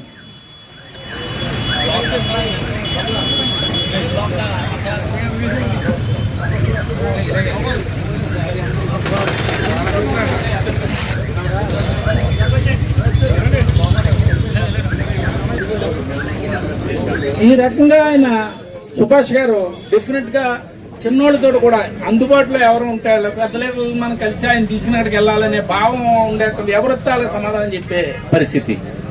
ఆయన ఎక్కడో ఒకవేళ విజయవాడలో కానీ సెక్రటరియట్ కానీ అసెంబ్లీలో కానీ ఉండే పరిస్థితి ఉంటే వాళ్ళ నాన్నగారు ఇక్కడ ఉండే ఆ పనులు చక్కబెట్టే పరిస్థితి మనకి హ్యాపీగా సాగిపోతుంది. ఎక్కడ ఇబ్బంది లేకుండా మనకి ఏం కావాలో అన్ని హ్యాపీగా సాగిపోతున్నాయి. ఎవరైనా లోపాలు ఉంటాయి, లోపాలు లేకుండా ఉన్న మనిషే ఉండడు ఎవరుని. నేను మాట్లాడుతాను నాకేం తప్పులు ఉంటాయో ఇక్కడ ఎవరికైనా లేకుండా ఉండవు. కానీ మనకు అందుబాటులో ఉండి ఏదో అతను కోపున్న కాడ సాయం చేసుకుంటా ఆ లైన్ చేసుకుని సెటరేట్ చేసుకుని ఎదరికి వెళ్ళిపోయే పరిస్థితి. మనం ఇక్కడ ఈ హ్యాపీని మనం డిస్టర్బ్ చేసుకోకూడదని నా ఉద్దేశం. ఎంచేదంటే నిన్న జరిగిన సంఘటన డెఫినెట్గా ఖండించవలసింది. నేను నిజంగా స్టేజ్ నుంచి ఎప్పుడైతే మనకి ఆయన మానేద్దారని సభకు చెప్పలేదు, మేము దిగి వచ్చేసాం. మేము అంతకంటే చేయగలిగి దెబ్బలాడి చెప్పే పరిస్థితి అందరూ చేయలేరు కదా, అందరూ ఎదిరించలేరు. అందరూ మనస్తత్వం, నా మనస్తత్వం అయితే నేను అసలు ఎదిరించలేను. ఏదో సాపీగా మనం ఎదుర్కోవాలనే భావంతో ఉండే పరిస్థితి. అంచేత ఏంటంటే మీ పెద్దలందరినీ నేను కోరేది ఏంటంటే ఎదరోళ్ళు రెచ్చగొడతారో మనం రెచ్చొద్దు. మనం కార్యరూపంలో ఉండే పరిస్థితే ఉంటేనే మనం హ్యాపీ ఫీల్ అవుతాం. డెఫినెట్గా 94లో ఇండిపెండెంట్గా తెచ్చుకున్నాం. డెఫినెట్గా కాపులే నెగ్గించుకుని కాపులే లైన్ చేసుకున్న పరిస్థితి. డెఫినెట్గా దాన్ని మనం ఈవేళ కూడా కాపులే ఫిబ్రవరిలో కొన్ని గ్రామాల నుంచి పెద్దల సచివాళ్ళలో మా ఓ మీటింగ్ పెట్టాం. మీటింగ్ పెట్టి బాబు మనం అందరం ఓ పక్క ఉండి చెప్తారు ఎవరికైనా ఓటు వేయాలి, ఏదైనా అవకాశం అడగడానికి బాగుంటుంది అని చేత మనం అందరం కలిపి ఓ మాట మీద ఎదరపోదారంటే డెఫినెట్గా నా మాట మీద కాదు, అందరం చేస్తేనే ఆ మాట మనకు ఎదరకొచ్చిన పరిస్థితి. అంచేత ఈ మాట ఉండడానికి మనం డెఫినెట్గా ఏవైతే లైన్ చేసి మనకు ఉన్నారో ఆ నిర్ణయం ఏకగ్రీవంగా ఉండడానికి ఉండేలా ప్రయత్నాలే చేయండి. మన కూటమిలో ఉన్న యూత్ను కూడా నేను కోరుకునేది, మనసారా కోరుకునేది, కంగారు పడద్దు. ఎదరోళ్ళు తప్పు చేశారని మనం తప్పు చేయొద్దు. డెఫినెట్గా ఏం చేద్దంటే రెచ్చగొట్టి ఏం చేస్తారంటే మనలో అయితే కొంత నష్టాన్ని పోతాం. డెఫినెట్గా మనం నష్టపోతాం. డెఫినెట్గా మళ్ళీ మనకి ఏజెన్సీ అంటే టికెట్ ఇవ్వచ్చు. వచ్చినప్పుడు అందరూ కావాలి మనకి. కంప్లీట్ ఎవరైతే కాపులు ఒక్క కాపుళ్ళు కాకుండా కాళ్ళు చేతిలో పెట్టుకుని మనం ఓటు వేయించుకోవాల్సిన పరిస్థితి. అలాగే బీజేపీ నుంచో లేకపోతే తెలుగుదేశం నుంచో కాపుళ్ళు నిలబెట్టినప్పుడైనా మనం అందరం ఆ పరిస్థితుల్లో ఉండి ఇలా చేసుకోవాలని చెప్పేసి నేను నా మనసులో ఉన్న మాట మీ అందరికీ చెప్పడం జరిగింది. అందుచేత నేను దయించి యూత్కి ప్రత్యేకించి చెప్తున్నాను. డెఫినెట్గా యూత్ వల్లే అవుద్ది, మన వల్ల ఏం అవ్వదు. ఆ యూత్ కంగారు పడుతున్నాను బాబు, కంగారు పడద్దు అసలు. డెఫినెట్గా ఎంతమంది ఏం చేసినా మనం కరెక్ట్ లైన్లో ఉన్నాం, మనకు మంచి జరుగుతుంది, మనకు మంచి లీడర్ దొరికాడు. దాని మీద మనం ఎదరికి పని చక్కబెట్టుకోవడం వెళ్ళడానికి అడ్డు కాదు. మనం హ్యాపీగా ఇప్పుడు ఏముంది, తాళాలు బదులు కొట్టమంటారేమో నువ్వు వేసింది ఎవరో ఒకళ్ళు. తాళాలు బదులు కొట్టమన్నాక మళ్ళీ ఎవరో ఫోటో పంపితే వీళ్ళు ఎవరో కనుక్కోండి వాళ్ళ మీద కేసు పెడతారు. కేసు పెడితే మళ్ళీ వాళ్ళు దానం తిరుగుతారు. ఎవరి పిల్లలు వాళ్ళ పిల్లలండి. ఇవన్నీ ఇబ్బందులు. ఇలాంటివి మనం ఏమి ఎవరిని ఎందుకు తాళం వేయించాలి? అని మనం అడగాలా? ఎందుకు అడుగుతాం? దొంగడు వచ్చి పడుతుంది దుబ్బుకి వెళ్తున్నాడు, దొంగడు దుబ్బు పోయి దొంగకోడు అంటావా? దొంగడు ఎందుకు వస్తాడా? మనం మనం మనం ఎదరోళ్ళు ఏయో లైన్లో ఉంటారో మనం మాత్రం అసలు కంగారు పడద్దు. ఎందుకంటే ఆయనకి మన శిక్ష చేసాం, ఆయన్ని డెఫినెట్గా మంచి లీడర్ కాపుల్లో ఉండవలసినాడు. దాంట్లో ఆ స్పీడు ఆ ఇది ఉన్నటువంటి వ్యక్తి, దాంట్లో అనుమానం లేదు. కానీ స్వయం నిర్ణయాలు తీసుకుని లేకపోతే పక్క వాళ్ళు ఎవరో చెప్పేసిన నిర్ణయాలు తీసుకుని ఎదరికి వెళ్ళిపోతే ఏమైంది పరిస్థితి? ఇబ్బంది పడుతున్నావా? ఇబ్బంది పడుతున్నారు, మనం ఇబ్బంది పడుతున్నామనే భావం ఆయన ఉద్దేశం. ఎందుకు ఇబ్బంది పడుతున్నాం? వీళ్ళు కాకపోతే ఇంకొకళ్ళు ఉంటారు. ఇప్పుడు మన ఇందిరాగాంధీ తర్వాత రాజీవ్ గాంధీ వచ్చారు, రాజీవ్ గాంధీ తర్వాత రాహుల్ గాంధీ వచ్చారు, లేకపోతే ఈ వాజ్పేయి తర్వాత మోడీ వచ్చారు. ఇలాగే ఒకరికొకరికి ఎవరొకళ్ళు ఉంటారు, వండుకుండా ఉంటారు కదా. అని చేత మనం ఇది అవ్వాల్సిన పని ఏమీ లేదు. డెఫినెట్గా మనం ఏకంగా ఉండాలని చెప్పి మీ అందరికీ కోరుకుంటూ చైతన్య గారిని వేదిక మీద రావాల్సిందిగా కోరుతున్నాం. చేత మన వాళ్ళందరూ యూత్ అంతా కూడా మనకి హ్యాపీగా, మనం ఏమీ లేదు, ఏమీ కంగారు పడద్దు, ఏమీ ఇబ్బంది ఏమీ లేదు. మనకి మనం సక్రమంగా లైన్ చేసుకుని పరిపాలన ఏ లైన్లో ఉందో, ఈ పనులు ఎలా ఉన్నాయో అలా చేసుకుని ఓ లైన్లో ఎదరికి వెళ్ళిపోలేదంటే అంతా. ఈ కిందతో నేను ముగిస్తున్నాను. ధన్యవాదాలు తెలుపుకుంటూ చంద్రశేఖర్. అయితే నిన్న మీటింగు చాలా సక్రమంగా, చాలా అందరూ కూడా అనుకూలంగా ఒకరికొకరు డిస్కషన్స్తో బాగా జరిగింది. అయితే మీటింగ్ అయిపోయిన తర్వాత ఒక ఇన్సిడెంట్ జరిగింది, అదే ప్రెస్ మీట్. ప్రెస్ మీట్ నిజంగా ఉండే బలం అయితే ప్రెస్ మీట్ని ముందే మన మీటింగ్లోకి అలౌ చేసి మా కార్యాచరణ ఇదే అని చెప్పి ప్రెస్ వాళ్ళకి తెలియజేస్తే ఏం కావాలంటే అది రాసుకుంటారో, అది ఇబ్బందికరమైన వాతావరణం కాదు. కానీ ఇది అయిపోయిన తర్వాత ప్రెస్ మీట్ వేరే పెట్టడం, ఈ రెండు కనెక్టింగ్ ఎలా ఉన్నదంటే దీని నిమిత్తమే ప్రెస్ మీట్ పెట్టుకున్నట్టుగా కనబడింది. అది దీని నిమిత్తం ప్రెస్ మీట్ పెడుతున్నారన్న విషయం కూడా కనీసం చుట్టుపక్కల ఉన్న వాళ్ళకి, ఆయన పక్కన ఉన్న వాళ్ళకి కూడా ఈ విషయం తెలియకుండా ఈ రోజు జరిగిన కార్యక్రమం గురించి మాట్లాడుకుంటారన్న అభిప్రాయంతో వాళ్ళు కూడా జనసేన నాయకులు, అదేవిధంగా టీడీపీ నాయకులైన మన బలరాం గారు, అదేవిధంగా సత్యబాబు గారు, వాళ్ళిద్దరూ కూడా అక్కడ నిల్చోవడం జరిగింది. వాళ్ళ మాటల్లో ఆ రోజు ఏం జరిగింది అనేది మనం కూలంకషంగా విందాం. ఎందు గురించి అంటే వాళ్ళు ఒక పార్టీ కట్టుబడి చేస్తున్నప్పుడు ఆ పార్టీకి సంబంధించిన మంత్రి గారిని తిట్టేటప్పుడు వాళ్ళని పక్కనెట్టుకోవడం, వాళ్ళ ఇష్టం మీద ఉన్నారో లేదా అనేది కూడా మనం పరిగణలోకి తీసుకోవాలి. కాబట్టి వాళ్ళిద్దరిని కూడా వాళ్ళ వాయిస్ ద్వారా తెలియజేయాలని కోరుకుంటున్నామండి. పోలిశెట్టి చంద్రశేఖరరావు గారికి, వేదిక మీద ఉన్న పెద్దలకి, నా ఎదుట ఉన్నటువంటి కాపు నాయకులు సోదరులందరికీ కూడా నా నమస్కారాలు తెలియజేస్తున్నాను. 19లో ఎన్నికలు జరిగిన తర్వాత మొట్టమొదటిసారిగా తిరుమతి గారి దగ్గర ఫోన్ వచ్చింది నాకు, ఇలాగ కళ్యాణ మండపం గురించి మీటింగ్ పెడుతున్నామని, మీరు రండి అనేసి స్వయంగా ఆయనే పిలవడం జరిగింది. ఇది కాపులకు సంబంధించిన చంద్రశేఖర్ గారు చెప్పినట్టు ఈ కాపులకు సంబంధించిన విషయం కాబట్టి మన పార్టీ దృష్టిలో పెట్టుకోకుండా మనం వెళ్ళాలన్న ఉద్దేశంతో నేను రావడం జరిగింది. నాకైతే ఆరోగ్యం ఆ వంకను మానేసినట్టు ఉండకూడదన్న ఉద్దేశంతో నేను మీటింగ్కి వచ్చాను. నేను మీటింగ్కి రావడం కూడా చాలా లేట్గా వచ్చాను. నేను అంతకుముందు ఒక డిస్కషన్ జరిగిన సంగతి నేను మిస్ అయ్యాను. ఒక డిస్కషన్ ఏదో జరిగిందట, అది మిస్ అయ్యాను. అప్పుడు తర్వాత ఆ క్యారీ ఆన్ అవడంలో నన్ను మాట్లాడమంటే నేను కొన్ని విషయాలు చెప్పడం జరిగింది. చెప్పడం విషయంలో నేనేం చెప్పానంటే, మళ్ళీ మన అనుడికి ఇవాళ తెలియాలనే ఉద్దేశంతో చెప్తున్నాను. నేను త్రిమూర్తి గారు 2009లో ఆయనతో మేము ట్రావెల్ చేయడం మొదలుపెట్టాం. అంతకుముందు ఎప్పుడో 92 దగ్గర నుంచి కళ్యాణ మండపం ఈ ప్రయత్నాలు అవి ఉన్నాయి. అవి మా నోటీసులు అయితే లేవు. కాకపోతే 9 నుంచి మేము ఆయనతో ట్రావెల్ చేసాము. ట్రావెల్ చేసినప్పుడు ఆయన కాజూరు గ్రామానికి ఎలాంటి అభివృద్ధి చేశాడు, రూల్స్ పక్కన పెట్టి పేదలకు ఉపయోగకరమైన ఈ పనులు చేశారు అని చెబుతూ ఒక ఆశ్చర్యాన్ని వెలుగుచ్చాను. నేను పనులు అలా చేయగలిగిన వ్యక్తి ఈ కళ్యాణ మండపాన్ని ఇంతవరకు నిర్మించలేకపోవడం అంటూ నాకు చాలా ఆశ్చర్యంగా ఉంది అనేసి అది కూడా చెప్పడం జరిగింది. అంటే ఇది ఎక్కడ జరుగుతుంది లోపం, ఈవేళ ఈయన పూసుకున్నారంటున్నారు, మొదటి నుంచి ఆయన మీద నడిచింది అంటున్నారు. నాకు క్లారిటీ లేక ఆ స్పష్టతగా మాత్రం నేను అడిగాను. నేను ఎందుకు శాతం ఇది ఎంతకాలం సఫర్ అయింది, నాకు చాలా ఆశ్చర్యంగా ఉంది, ఎప్పుడైనా ఎదరికి వెళ్తుందేమో అని ఆశిస్తున్నాను అనేసి ఒక సారాంశం చెప్పడం జరిగింది. అది తర్వాత ఈ ముందు జరిగిన డిస్కషన్లో కొంత పార్టీగా అనుకూలంగా మాట్లాడుతూ చంద్రశేఖర్ గారితో ఏదో డిస్కషన్ జరగడం ఇవన్నీ కూడా మేము మిస్ అయ్యాం. తర్వాత ఆయన ప్రెస్ స్టేట్మెంట్ అన్నది కూడా నేను చదవలేదు, చూడలేదు. కానీ అక్కడ చెప్పిన దానికి భిన్నంగా మళ్ళీ ప్రెస్ స్టేట్మెంట్లో ఉంది, నేను ఆ పిలుపు మేరకు వచ్చారనేసి. యాక్చువల్గా ఎవరు పిలిచినప్పటికీ కాదు, ఆయనే కాదు, ఈ కాపులకు సంబంధించి కళ్యాణ మండపం పేరు చెప్పి ఎవరు పిలిచినా వస్తాం. అది ఆయన పిలిస్తేనే వచ్చారన్నది అది ఆయన ఆ రకంగా చెప్పుకోవడం అంటే అందరూ ఆయన వెనకాల ఉన్నట్టు చెప్పుకోవడం అంటే భావ్యం కాదు.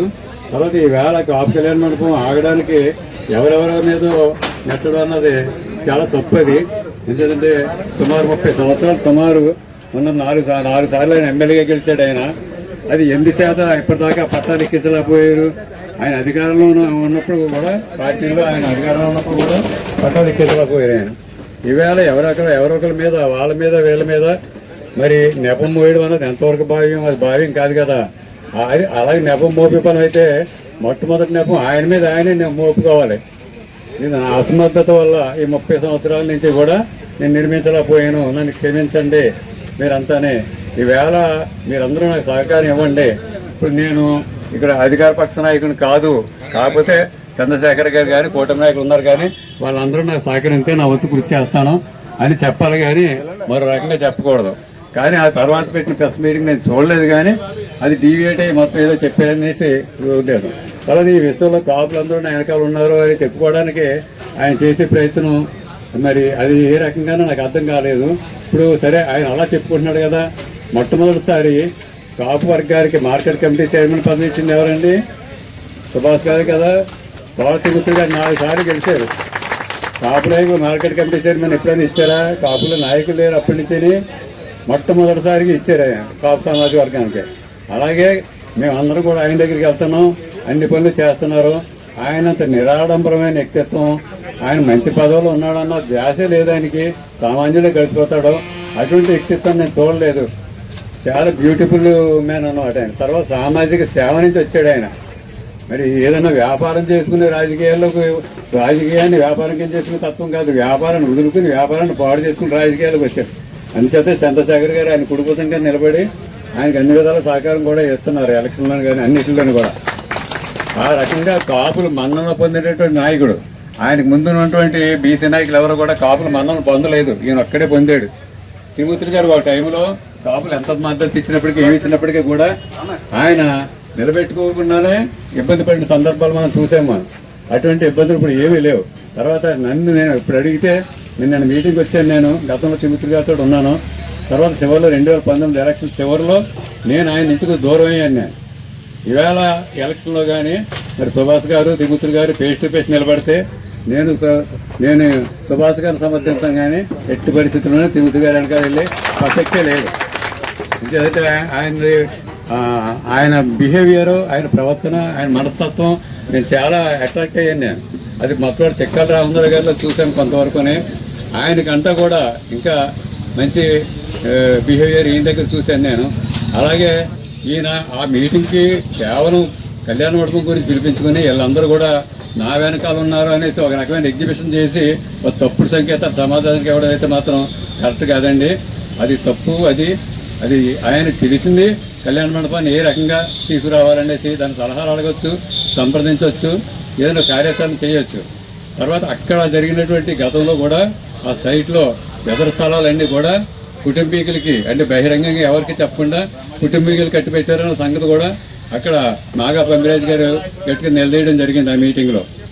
ఇవన్నీ యథార్థాలు ఉన్నాయి. నిజానికి ఆయన మేనేజ్ చేసినప్పుడు ఆయన చేతిలో ఉన్నప్పుడు దాన్ని ఓపెన్ చేయాలి.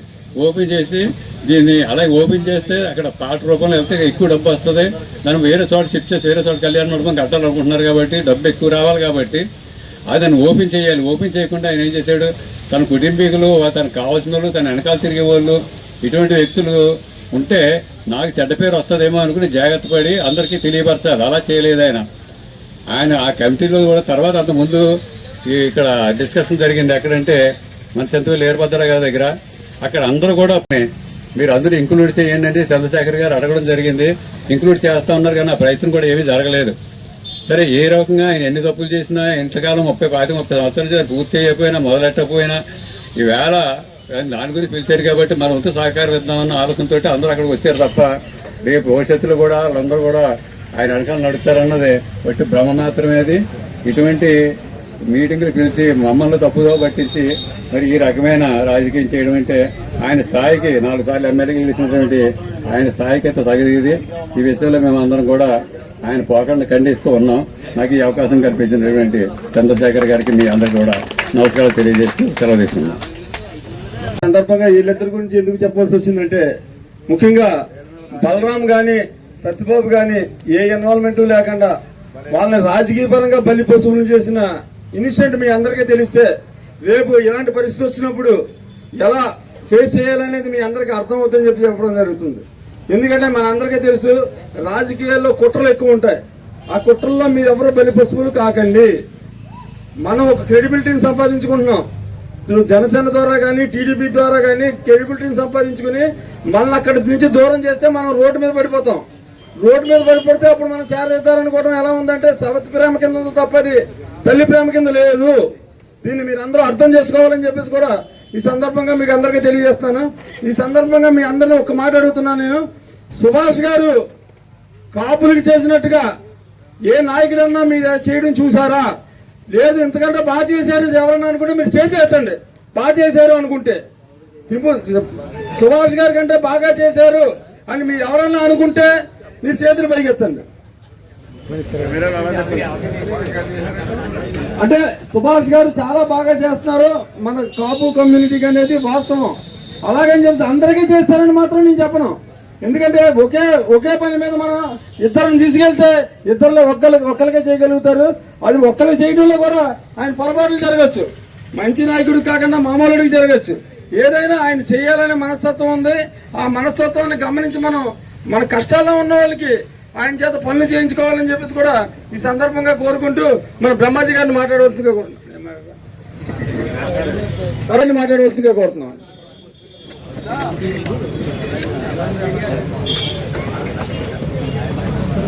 ఈనాడు కాపు కులస్తులందరూ ఐకమత్యంగా ఉండాలనేటువంటి ఉద్దేశంతో ఏర్పాటు చేసినటువంటి సభకు అధ్యక్షత వహించినటువంటి మరి జనసేన ఇన్ఛార్జ్ పోల్చెట్టి చంద్రశేఖర్ గారికి, వేదిక నలంచిన పెద్దలకి, ఇక్కడ విచ్చేసినటువంటి ప్రతి కాపు సోదరుడు అందరికీ కూడా హృదయపూర్వక నమస్కారం. మరి ముఖ్యంగా చెప్పాలంటే నేను సచివాడ గ్రామం నుంచి 87లో ఉద్యోగరీత్యా ఇక్కడ రావడం జరిగింది. అప్పటి నుంచి నేను కాపు కులం పట్ల ఎలాగుంటాననేటువంటి విషయం చాలా మందికి తెలుసు. నేను ఏ విధంగా ఉంటాననేటువంటి విషయం కూడా తెలిసినప్పటికీ కూడా ముఖ్యంగా నిన్న 3 ఇన్సిడెంట్లు, నిన్న ఈవేళ కలిపి 3 ఇన్సిడెంట్లు బాధ కలిగించింది. ఒకటి, కుల సంఘాలు అనేటువంటి ఎలా ఉండాలంటే బలహీనుడు సపోర్ట్గా ఉండాలి. సంఘం అనేటువంటిది బలవంతుడి కోసం కాదు, బలవంతుడు చేయడానికి వినియోగపడతారు వీళ్ళంతానే. అంతేగాని వాడు తక్కువ అనేటువంటి ఉద్దేశంతో అహంభావపూరితం ఎంతో ఎవరైనా సరే, అది చంద్రశేఖర్ గారు అవ్వచ్చు, నేను అవ్వచ్చు, ఇంకోరు అవ్వచ్చు. నేను మైక్ ఇవ్వననేటువంటి ఉద్దేశం ఒక 22 సంవత్సరాలు తను కూడా తిరిగి తనవే దైవంగా తిరిగినటువంటి వ్యక్తిని నిజంగా మరి నిందించడం చాలా, నాకు 65 సంవత్సరాలు నిందించడం అనేటువంటి, నేను ఆయనకి 27 సంవత్సరాలు ఊడికం చేశాను. నేను ఒక్క రూపాయి కూడా ఆశించలేదు. నా డబ్బులు కట్టాను. నా 2000 జీతం నుంచి 1,60,000 వరకు ఉన్నప్పటికీ కూడా, నేను 2000 ఉన్నప్పటికీ కూడా లేని పిల్లలకి ఫీజులు కట్టడం అన్నీ చేశాను. మరి మా సోదరులందరూ కూడా కొంతమందిని సహకరించుకుని మరి ఆయన ఉన్నతికి సహకరించాము మేము. నిజంగా నా స్టూడెంట్ అతను, నిజంగా నా కళ్ళపడి నీళ్ళు వచ్చి నేను అతను బాధపడినటువంటి ఎంచేతంటే ప్రతి ఒక్కరికి కూడా సహకారం చేయాలనేటువంటి వ్యక్తి అతని కన్నా ఎక్కువ చేస్తున్నాడు ఇక్కడ సుభాష్ గారిని పట్టుకుని. మరి అతను అలా నిందించడం నా కళ్ళపడి నీళ్ళు వచ్చినాయి. మీరు అడగకపోయారంటే అతను ఎలాగన్నాడు, మీరు అవతల పొమ్మనొచ్చు. అంటే అహంభావ పూరితమైనటువంటిది ఎవరికి ఉండకూడదు. వాళ్ళకి రాజకీయ ఎదుగుదలకి ఒక మైనస్ అనేటువంటిది. ఆయన అంటే 27 సంవత్సరాలు ఊడిగం చేశాను నేను. నేను ఉద్యోగం చేస్తా ఊడిగం చేశాను. ఎవడో చేయడం అలాగా అందరికీ తెలుసు జనానికి. కానీ అటువంటి భక్తి భావంతో ఉండేటువంటి వ్యక్తిని నేను ఇవ్వను అనేటువంటి, ఇక్కడ ఎవడు సొంతం కాదు, ఇక్కడ ఎవడ మాట వినవలసిన పని లేదు. అందరూ ఒక సైన్యాధిపతులే. కింద కూర్చున్నాం, మీరు పై కూర్చున్నామని చెప్పి మాకేం పెద్ద కిరీటాలు ఉండవు. కింద కూర్చున్నా మీరంతా మనంతా కూడా సైన్యాధిపతులు. ఒకడొకటి ఆశించుండడు. ఈ కులం యొక్క లక్షణం. మరి అది గమనించకుండా నిన్న బాబురావు అనటం కూడా మరి సభ్య సమాజం, మన కాపు కులస్తులు అందరూ కూడా చాలా చింతించి నా స్టూడెంట్ అతను ఎలా చేస్తాడో ఒత్తిడి తెల అతను ఫోనే ఖాళీ ఉండదు, సహకారం చేయాలనేటువంటి సుభాష్ గారిని పట్టుకుని మరి ఎంతో మందిని చేయడం నేను చూశాను. మా అందరికీ కూడా అత్యున్నతమైనటువంటి ఈ పదవి రావడానికి కూడా వాళ్ళంతా బలరాం కానీ, నానాజీ గారు కానీ, మరి బాబురావు కానీ, వీళ్ళంతా కూడా మరి ఈ ఉన్నతికి ప్రయత్నం చేస్తున్నారు. చేసేటప్పుడు ఇలాగా నాకు అత్యున్నతమైనటువంటి పోస్ట్ ఇది. కుత్తురెడ్డి పేరాలకు పొందిన ఎడ్యుకేషన్ ట్రస్ట్ చైర్మన్ అంటే 5 కాలేజీలు, ఒక సరస్వతి టెంపుల్, క్రీడా ప్రాంగణం, 100 ఎకరాలు ఉంటుంది. అటువంటి దానికి నాలాంటి ఒక టీచర్కి, రిటైర్డ్ అయిన టీచర్కి ఇస్తారా గమనించండి. నేను నాకు అంతకుముందు రాజకీయ అనుభవం ఏమైనా ఉందా? నేను ఒక ఉపాధ్యాయ సంఘాల నుంచి వచ్చాను. మరి అది చాలా మెచ్చుకోదగినటువంటి విషయం. ఇంకొక రెండవ విషయం ఇచ్చారు మా దాంట్లో కాపు కులస్తుడి గారు, అతను సర్వీస్ చేస్తాడనేటువంటి ఉద్దేశంతో ఈ అన్నిటికీ కూడా మీ అంతా ఐకమత్యంగా ఉండటం వల్లే ఈ యొక్క పదవులు రావటం. రెండవ బాధాకరం మీరు అందరూ గమనించాల్సింది, ఒక కాపు సంఘం కళ్యాణ మండపం చెప్తే ఇక్కడ బయట కూర్చుని ఉంటున్నామంటే నాకు బాధ కలిగిందండి. మీ అందరూ అది కూడా బాధగా అనిపించింది. నేను ఒక 65 సంవత్సరాల వయసు ఉన్నట్టు బాధ కలిగింది. నాకు ఈ రాజకీయాలతో సంబంధం కానీ సుభాష్ గారు మూడో విషయం, బాబురావు గారు మూడో విషయం, అక్కడ వదిలేమన్నారు వదిలేశారు. మూడో విషయం, మీరు ఏదైతే కళ్యాణ మండపం గురించి నాకు ఇచ్చినటువంటి పోస్ట్కి ఒకసారి చంద్రశేఖర్ నాకు ఇచ్చినటువంటి పోస్ట్కి న్యాయం చేకూర్చాలని నేను స్కూల్ అలాగే చేశాను. ఒక నాయుడు మేస్టర్ స్కూల్ అనిపించుకున్నాను, ఒక government school Naidu master school అనిపించుకున్నాను. ఈ కులానికి వన్నీ తెచ్చాను నేను. అలాగే నేను సుభాష్ గారి దగ్గర ఉన్నప్పుడు నాకు ఇచ్చినటువంటి కుత్తురెడ్డి పేరాలకు పొందిన ఎడ్యుకేషన్ ట్రస్ట్ ఇప్పుడు ఈ గ్రౌండ్ లో వెళ్ళటానికి కూడా లేనటువంటి గ్రౌండ్ ని నేను నెల 15 రోజులు నా ట్రస్ట్ అంతా కలిపి వెళ్ళి క్లీనింగ్ చేసి గౌరవం తెచ్చి పెట్టాను. కులానికి గౌరవం తెచ్చి ఆయన ఇచ్చిన కోచ్కి ఎవరూ చేయలేదనేటువంటి తండ్రి కుమారులు ఇద్దరు కూడా మీరు చాలా గొప్పగా చేశారు మాస్టర్ అని. అది కులం తరపున మనం తేవలసినటువంటి కీర్తి. ఆయన నేను అప్పుడప్పుడు వెళ్తాను, ఎగ్జాక్ట్ బాబురావు ఇచ్చినట్టు నాకు ఈ క్రీడా ప్రాంగణాలు, సరస్వతీదేవి గుడి, అక్కడ కుత్తురెడ్డి పేర విగ్రహాలు, ఆ పనిలో నిమగ్నం అయ్యి నేను పొద్దున 1 గంట 2 గంటల బాబురావు చెప్తాడు మీకు పోస్ట్ ఇచ్చాడు ఉన్నారని. నేను ఆ పని కోసం కార్యసాధన కోసం వెళ్తాను. నా స్టూడెంట్ అయినా నాకు మంచిది ఏంటంటే మీరు అక్కడ ఉండాలని మీకు అనేటువంటి. కానీ అక్కడ నేను ఒక 2-3 సార్లు ఉన్నప్పుడు ఈ కళ్యాణ మండపం కూడా వచ్చింది. కులస్తులు వచ్చారు. ఆ కులస్తులు వచ్చి చెప్తుంటే అది నాకు ఇక్కడ శివుడు, నాకు శివుడు అంటే ఇష్టం. ఆ శివుడు నేను ద్రాక్షారామ భీమేశ్వర స్వామి దయ వల్ల నేను ఇక్కడ ఈ ఎమ్మెల్యే పదవి పొందిన, ఒక మంత్రి పదవి పొందిన, నాకు ఈ పదవి ఇచ్చినటువంటిది చాలా ఆ భగవంతుడు శివుడు ఇచ్చాడు నాకు. ఆ శివుడికి సంబంధించినటువంటి ఆస్తి ఒక కులానికి సంబంధించిన కళ్యాణ మండపం కట్టడం నాకు చాలా సంతోషదాయకం. కానీ అది ఒకప్పుడు తక్కువై ఉండొచ్చు, ఇప్పుడు దాని మీద ఆదాయం 15 నుంచి 20 కోట్ల వరకు వస్తుందనేటువంటి విషయం తెలిసింది. అందుచేత అది అందరికీ మంచిదనేటువంటి నేను ఇక్కడ ఉన్నాను కాబట్టి ఒక 50 లక్షలు నేను ఉండగా 3 సార్లు కూడా సబ్జెక్ట్ వచ్చింది. 3 సార్లు కులస్తులు దాక్షా నుంచి వచ్చిన ఇక్కడ ఉండేటువంటి వాళ్ళు వచ్చినప్పుడు కూడా ఎవరు వచ్చినప్పటికి కూడా అదే మాట 50 లక్షలు ఇస్తే బాగుంటుంది, ఒకసారి చూడండి. నేను కూడా అవసరమైతే మీ కులానికి ఏది కాలుతుంది నేను గ్రాంట్ రూపంలో కానీ ఇంకో రూపంలో కూడా తెస్తాను. మీరు ఆ భగవంతుని నమ్ముకున్న వ్యక్తిని మీరు ఆలోచించండి అని చెప్పడమే అన్నాను నేను 3 సార్లు. నేను ఒక కులాన్ని తక్కువ మాట్లాడితే నేను ఆ పోస్టులోనే ఉన్నాను, నేను ఆయన దగ్గరే ఉన్నాను. నాకు ఏ బండి అభిమానం అందరికీ తెలుసు. నేను అక్కడ వెంటనే అడిగేటువంటి మరి త్రిమూర్తులు గారు ఉన్నప్పుడు కూడా నాకు ఉండేటువంటి మనోభావాలను ఎప్పుడు తక్కువ చేసుకునేవాడు కాదు, నన్ను గౌరవించేవాడు కాదు, నేను ఎప్పుడూ తప్పట్లేదు. కానీ సుభాష్ గారి కులాన్ని ఎప్పుడు కూడా కించపట్టలేదు. ఈ కులమే చేసింది.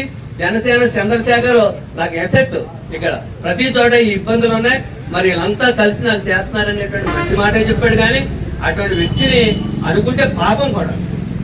ఎందుకంటే ఆయన ఎప్పుడు కూడా కూర్చోమంటే కూర్చుంటాడు, నేను పైన కూర్చోవాలని అనుకోడు. ఎదటోడు కన్నీరు పెట్టాడంటే జేబులో ఇలా తీసి ఎంతో చేస్తాడు. మరి అటువంటి వ్యక్తిని మరి అనుకుంటూ కూడా మన కులం గురించి తక్కువ చేస్తే ఎవరు ఊరుకోం. మనం లేనప్పుడు అతని మీద నిందలు మోపొద్దు దయించి. మేము ఆయన కూడా ఉన్నాం. మాకు ఈ రామదూరు పట్టణం వచ్చినప్పుడు అంటే నాకు ఫస్ట్ ఆయన మా ఇంటికి వచ్చాడు. అప్పటికి ఇంకా నేను రిటైర్డ్ అయ్యి అన్నాడు మరుసటి రోజు వచ్చాడు. రిటైర్మెంట్కి ఫంక్షన్ కూడా రాలేదండి. అప్పటికి ఇంకా ఆయన ఏ పార్టీలో జాయిన్ నేను జాయిన్ అవ్వలేదు. మరి అన్నీ కూడా దృష్టిలో పెట్టుకుని మనంతా ఐకమత్యంగా ఉండాలి. మరి అటువంటి వ్యక్తుల్ని నిందించినప్పుడు నిన్న నిజంగా అడగకపోవడం అంటే అడిగితే అక్కడ గొడవలు అవుతాయి. అన్నీ ఇవన్నీ అడుగులు కాదు. బాబురావు చాలా సంస్కారవంతుడు. నాకు ఒక సంస్కారం ఉంది, ఇక్కడ ఉండేటువంటి పెద్దలందరినీ కాపు పెద్దలను గౌరవించాలి అనేటువంటి విషయమే చెప్పడం జరిగింది. నిజంగా చిన్న కురవాడైనా సరే అతని యొక్క తెలివితేటలకి మెలుకుకి అన్నిటికీ కూడా హృదయపూర్వక అభినందనలు తెలియజేస్తూ మీరు మనంతా ఐకమత్యంగా ఉండాలని, మనంతా ఐకమత్యంగా ఉన్నప్పుడు ఏదైనా సాధిస్తామనేటువంటి విషయాన్ని ప్రతి ఒక్కరూ గమనించి, మనకి ఇక్కడ ఉండేటువంటి చాలా మంది పెద్దలు ఉన్నారు, అందరూ సహకరించారు. రేవ్ శ్రీని గారు కానీ, పామర్తి ఆనందరాడు గారు కానీ, మరి యశ్వంతరాయ్ కానీ, డాక్టర్ రాంబాబు గారు కానీ, మరి చిత్తవేల వీరభద్ర గారు మహానుభావుడు. ఆయన ఎప్పుడు నేను మొదటి నుంచి 87 నుంచి ఉన్నప్పటి నుంచి కూడా మహానుభావులు చూస్తున్నాం. ఇటువంటి వ్యక్తులందరూ అంటే ఇక్కడ ఎవరు తక్కువ అని కాదు, ఉదాహరణ పెద్దలు కాబట్టి చెప్తున్నాను. చంద్రశేఖర్ గారు ఎప్పుడు వెళ్ళినా సరే మరి అందుబాటులో ఉండి, మరి నాకు ఈ పోస్టుకి మరి జనసేన 2 ఆటలు వచ్చినప్పుడు కూడా నాకు పూర్తిగా సహకరించిన వ్యక్తి కూడా మరి చంద్రశేఖర్ గారు కూడా. మరి వారికి కూడా హృదయపూర్వక ధన్యవాదాలు చెప్పి మనంతా ఐకమత్యంగా ఉండాలని హృదయపూర్వక నమస్కారాలు తెలుసు. కాపులకి ఒక మంచి కళ్యాణ మండపం కావాలి అనే ఆలోచనతో అంటే ఇందులో అందరు కాపులు కూడా కోరి ఆయన అధ్యక్షతన ఒక కమిటీని వేసి 92లోనే దీనికి పునాది వేయడం జరిగింది. ఒక కాపుల కళ్యాణ మండపం రామచంద్రపురంలో కాపులకు ఒక కళ్యాణ మండపం ఉండాలి నియోజకవర్గానికి. అది ద్రాక్షారం చుట్టుపక్కల ఉన్న మన కాపు సోదరులందరూ కూడా పెద్దలందరూ కూడా దీనికి నిర్ణయం తీసుకుని ఆయన అధ్యక్షతన అక్కడ కాపు కళ్యాణ మండపం అని చెప్పేసి నాందిపల్లికి ఆ రోజు ఆయన అధ్యక్షుడిగా చేసి ప్రారంభించడం జరిగింది. అయితే 92లో జరిగిన ఈ విషయాన్ని తర్వాత మన నియోజకవర్గ ప్రజలందరూ కోరిక మీద ఆయన 1994లో ఇండిపెండెంట్గా నిలబడడం, ఆయన ఎమ్మెల్యే అవ్వడం జరిగింది. ఇప్పటికి సుమారు 30 సంవత్సరాలు అవుతుంది అది. అయితే ఆయనకి ఇచ్చిన బాధ్యతని ఆయన ఇప్పటికీ అంటే దగ్గర సుమారు 30 సంవత్సరాలకి ఆయనకి అవకాశం వచ్చింది. ఆయన మీ అందరికీ తెలుసు 30 సంవత్సరాల్లో 3 టర్మ్స్ 4 టర్మ్స్ ఆయన ఒక ఎమ్మెల్యే కింద చేశారు మన నియోజకవర్గంలో. ఇప్పుడు అవకాశం వచ్చింది, ఇప్పుడు మనకి చేసుకుంటూ వస్తున్నారు. ఆయన దాన్ని మన రామచంద్ర నియోజకవర్గంలో కొంతమంది పెద్దలందరూ మీరు రండి, మీరు వస్తే దీని సాధక బాధకాలన్నీ చెప్పి మనం చర్చిద్దామని చెబితే కూటమికి సంబంధించిన మన కాపులకు పెద్దలు కొంతమంది ఆయన ఇన్విటేషన్ ఇస్తే ఇది కాపులకి సంబంధించిన వ్యక్తిగత విషయం కదా, కులానికి సంబంధించిన విషయం కదా అని చెప్పేసి మన కూటమికి సంబంధించిన కొంతమంది నాయకులు నిన్నటి దిన మన కాపు కళ్యాణ మండపంలో జరిగిన మీటింగ్కి మేము అందరూ అటెండ్ అవ్వడం జరిగింది. అయితే అటెండ్ అయిన దాంట్లో ముఖ్య ఉద్దేశం ఏంటంటే ఈ కళ్యాణ మండపం మన అందరికీ సంబంధించిన విషయం కాబట్టి దానికి మనందరం కూడా పాజిటివ్గా స్పందించాలని చెప్పేసి కూటమికి సంబంధించిన నాయకులందరూ కూడా మీటింగ్ వేసుకుని దానికి పాజిటివ్గా మనం వెళ్ళాలి, ఇది రాజకీయాలతో సంబంధం లేకుండా ఉండాలనే ఆలోచనతో మేమందరం దానికి కోఆపరేట్ చేయడానికి వెళ్ళడం జరిగింది. దీన్ని నిన్న జరిగిన మీటింగ్లో ఆయన వ్యక్తిగతంగా ఆయన సాధక బాధకాలన్నీ కూడా చెప్పడం జరిగింది. అవన్నీ కూడా మేమందరూ విని రాజకీయ పరంగా ఆయన ఏదైనా మాట్లాడినప్పటికీ కూడా దానికి మీ అభ్యంతరాలు తెలియజేయడం జరిగింది. అదేవిధంగా ఆయన కూడా ఈ దీంట్లో జరిగిన ఇబ్బందులన్నీ కూడా తెలియజేయడం జరిగింది. అయితే దానికి సంబంధించి కొన్ని క్లారిటీస్ మిస్ అవుతున్నాయి. చాలామంది నాయకులు మాకు అంటే ఆ రోజు వెళ్ళిన వాళ్ళందరికీ ఫోన్ చేసి రకరకాల క్వశ్చన్స్ చేస్తున్నారు. మీరు తిరుమూర్తి గారి వెంట నడుస్తున్నారా, మీరు వైసీపీ వెనకాల నడడానికి ప్రయత్నం చేస్తున్నారా అనేది కొంతమంది సందిగ్ధత ఏర్పడింది.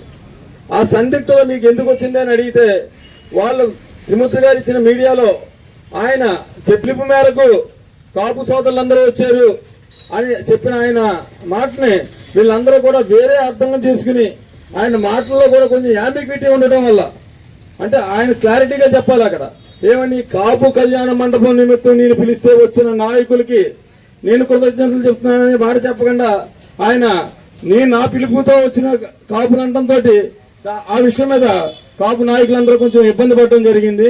ఈ విషయాన్ని ఇందులో చాలా మందికి కొంతమందికి తెలియచ్చు, కొంతమంది రాకపోవచ్చు. అయినప్పటికీ కూడా ఇది తప్పుడు సంకేతాలు వెళ్తాయి, ఈ తప్పుడు సంకేతాలు వెళ్ళకూడదనే ఉద్దేశంతో మేము ఈ మీటింగ్ని పెట్టి మన వాళ్ళందరికీ తెలియజేయాలని చెప్పేసి ఈ రోజు ఉదయం ఒక నిర్ణయం తీసుకుని కొంతమంది నిర్ణయం తీసుకుని కాపు కళ్యాణ మండపంలో ఒక ఈరోజు 3:30కి టైం తీసుకోవడం జరిగింది. అయితే దానికి సంబంధించిన ఎవరైతే ఉన్నారో కమిటీ సభ్యులు ఇలాగ దానికి కొన్ని నామ్స్ ఉన్నాయని చెప్పేసి దాన్ని తాళ వేసుకుని పెమ్మలమూడి సత్యనారాయణ గారు పట్టుకెళ్ళిపోవడం అనేది జరిగింది. ఇది నిజానికి మన కాపులందరినీ కూడా ఒక అవమానించిన విషయం. అలాంటి నామ్స్ ఏమన్నా ఉంటే అసలు మనం చెప్పినప్పుడే మనకు అది తెలియజేయాలి. అది మేము కాపు సంఘం అధ్యక్షులైన బ్రహ్మాజీ గారి ద్వారా మేము టైమింగ్ తీసుకోవడం జరిగింది. అయితే ఎవరికి ఇలానే ఇది ఈ కూటమిలో జరిగిన మనం మీటింగ్ పెట్టుకుంటానంటేనే ఇలాంటి పరిస్థితి ఏర్పడిందా అనే దానికి మేమందరం నిజంగా బాధపడుతున్నాం. అలాగని చెప్పేసి ఈ రోజు ఎక్కడైతే మీటింగ్ ఏర్పాటు చేసుకున్నామో ఇక్కడికి వచ్చిన వాళ్ళందరూ కూడా రేపు మనం మీటింగ్ ఇంకో చోటకు మార్చుకోవచ్చు. మనకి మీటింగ్ పెట్టుకున్నామంటే మనకు వెన్యూస్ లేక కాదు, కానీ కొంతమంది వచ్చి ఇదేంటి మీటింగ్ అన్నారు ఇక్కడ లేదు అని చెప్పి తిరిగి వెళ్ళిపోయి మళ్ళీ మనం ఫోన్లు చేసి ఇదేంటంటే అలా మార్పులు జరిగినప్పుడు మాకు తెలియజేయాలంటే తెలియజేసే పరిస్థితి కూడా మనకు లేని సమయం. మాకు 2:30కి ఈ విషయాన్ని తెలియజేశారు కాబట్టి మన మీటింగ్ 3 గంటలకు కాబట్టి ఈరోజు పోలీసు వారికి ఈ విషయాన్ని తెలియజేసి పర్మిషన్ తీసుకుని ఇక్కడ మనం మీటింగ్ ఏర్పాటు చేసుకోవడం జరిగింది. ఈ విషయాన్ని మీ అందరికీ తెలియజేస్తున్నాను. దీనికి సంబంధించి నిన్న మీటింగ్ సంబంధించి వచ్చిన వాళ్ళు కానీ దీనికి సంబంధించి కూడా కొంతమంది మాట్లాడవలసిన వాళ్ళ వ్యక్తిగత అభిప్రాయాలు వాళ్ళకి సంబంధించిన విషయాలు కూడా చాలా మంది మాట్లాడవలసింది ఉన్నది. కాబట్టి ఒక్కొక్కరి ద్వారా మీకు విషయాన్ని తెలియజేసిన తర్వాత మళ్ళీ లాస్ట్ టైం నేను నా విన్నపాన్ని మీకు తెలియజేస్తాను.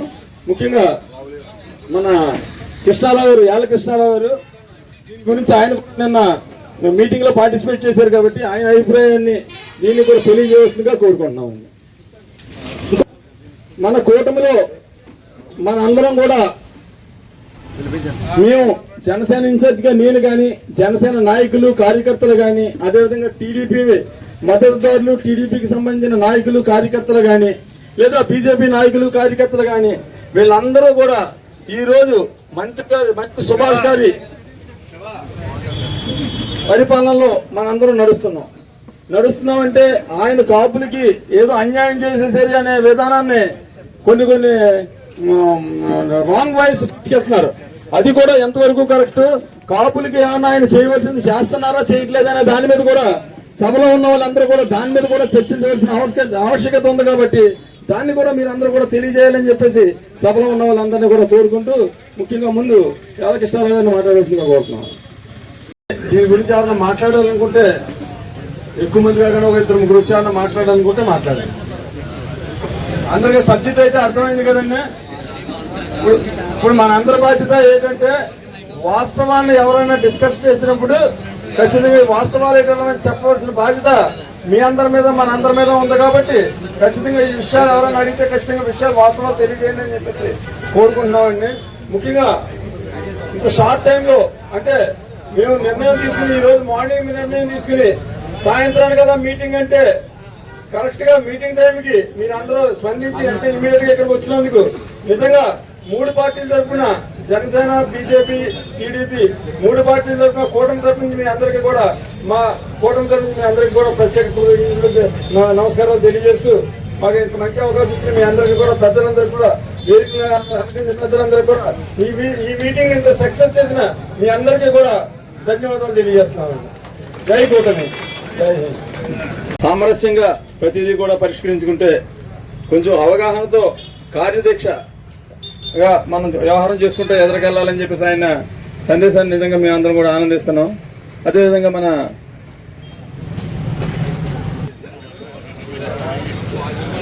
ఈనాటి పెద్దలు చంద్రశేఖర్ గారు, అలాగే బాబుల్ గారు, యశ్వంత్, చాలామంది పెద్దలు ఉన్నారు. పేరు పేరున అందరికీ నా నమస్కారాలు తెలియపరుచుకుంటూ సబ్జెక్ట్ అంతా కూడా నిన్న ఈరోజు జరిగిన విషయాలు. నిన్నటి నుంచి కూడా నేను లేను ఈ సబ్జెక్టులో, అంచేత నాకు కొత్త. ఇప్పుడు కూడా ఇక్కడ వచ్చేవాడికి లోపల రానివ్వట్లేదు, వీళ్ళేదో గొడవ పెడుతున్నారని అంటే సరే వెళ్ళకపోతే బాగోదు తప్పనిసరిగా రావాలని చెప్పి వచ్చేసాను. అంచేత నాకు పూర్తిగా అవగాహన కలలేదు ఎందుకు వచ్చింది గొడవ. అయితే ఇక్కడ ప్రెస్ మీట్లో పార్టీ పరంగా అవనివ్వండి, వ్యక్తిగతంగా కానీ విమర్శలు జరుగుతూ ఉన్నాయి.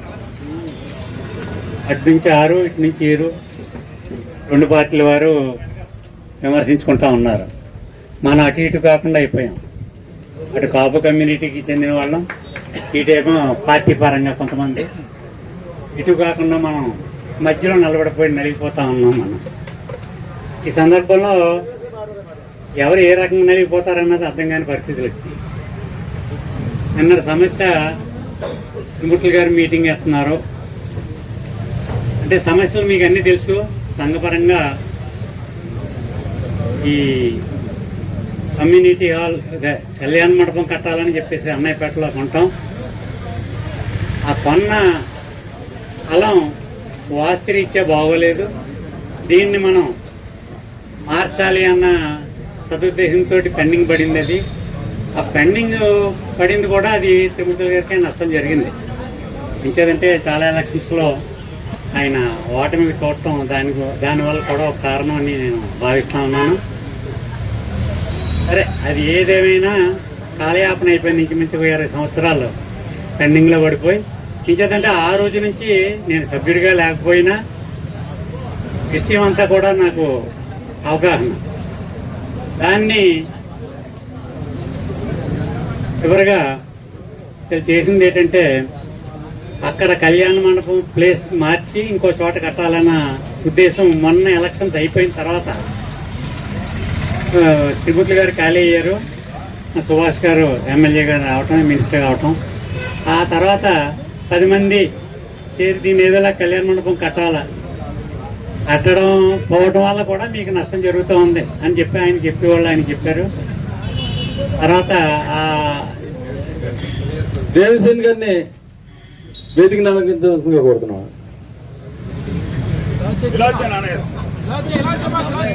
ఇది కొద్దిగా ఇబ్బంది కలిగిన సబ్జెక్టు వినటం మంచిది అన్న దృష్టిలో బ్రీఫ్గా చెప్తున్నాను. ఆ రకంగా స్థలం మార్పిడి కొంతమంది సభ్యులు మార్చాలి దీన్ని ఇక్కడ కాదు అని చెప్పంటే చాలా రకాలుగా ట్రై చేశారు, స్థలం దొరకలేదు. చివరిగా హసన్బాద్లో మాకు సరిహద్దు రైతు చౌదరీస్ అమ్మకాన్ని పెట్టారంటే దాన్ని మేము నా దగ్గరికి పంపించారు త్రిమూర్తులు గారు. కొంతమంది పార్టీ పరంగా కాకుండా కాపు సంఘం నాయకులందరినీ కూడా 10-15 మంది వచ్చారు నా దగ్గరికి.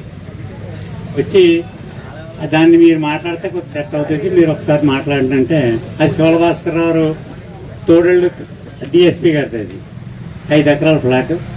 అది వెంకటేశ్వరరావు కొని డ్రాప్ అయిపోయాడు. దాన్ని నేను ఫోన్లో మాట్లాడితే ఇస్తామండి అన్నారు. మాకు 2 ఎకరాలు కావాలంటే మొత్తం తీసుకోమని వాళ్ళు చెప్పడం, 5 ఎకరాలు తీసుకోండి అంటే అప్పుడు నేను కృష్ణదాస్ గారు కలిసి 2 ఎకరాలు మనం తీసుకుంటే మిగతా 3 ఎకరాలు ఎవరికన్నా ఇవ్వాలి. మనం బడ్జెట్ కదా 2 కోట్ల పైన ఉంటుంది. అప్పుడు 2,40,00,000 ఎంతకో కొన్నాడండి ఎవరో వెంకటేశ్వరరావు, మెయిన్ వెంకటేశ్వరరావు అని డ్రాప్ అయిపోయాడు. ఆ స్థలాన్ని మనం తీసుకుందాం అని చెప్పేసి 2 ఎకరాలు ఇస్తా అన్నారు కాబట్టి మనం మాట్లాడదామని చెప్పి విజయవాడ వెళ్ళి, అందులో నా పాత్ర ఉంది. ముఖ్యంగా అంటే శివలభాస్కరరావు, ఈ డిఎస్పీ గారు మా బావగారు క్లాస్మేట్ అయినా మా సరిహద్దు రైతులు.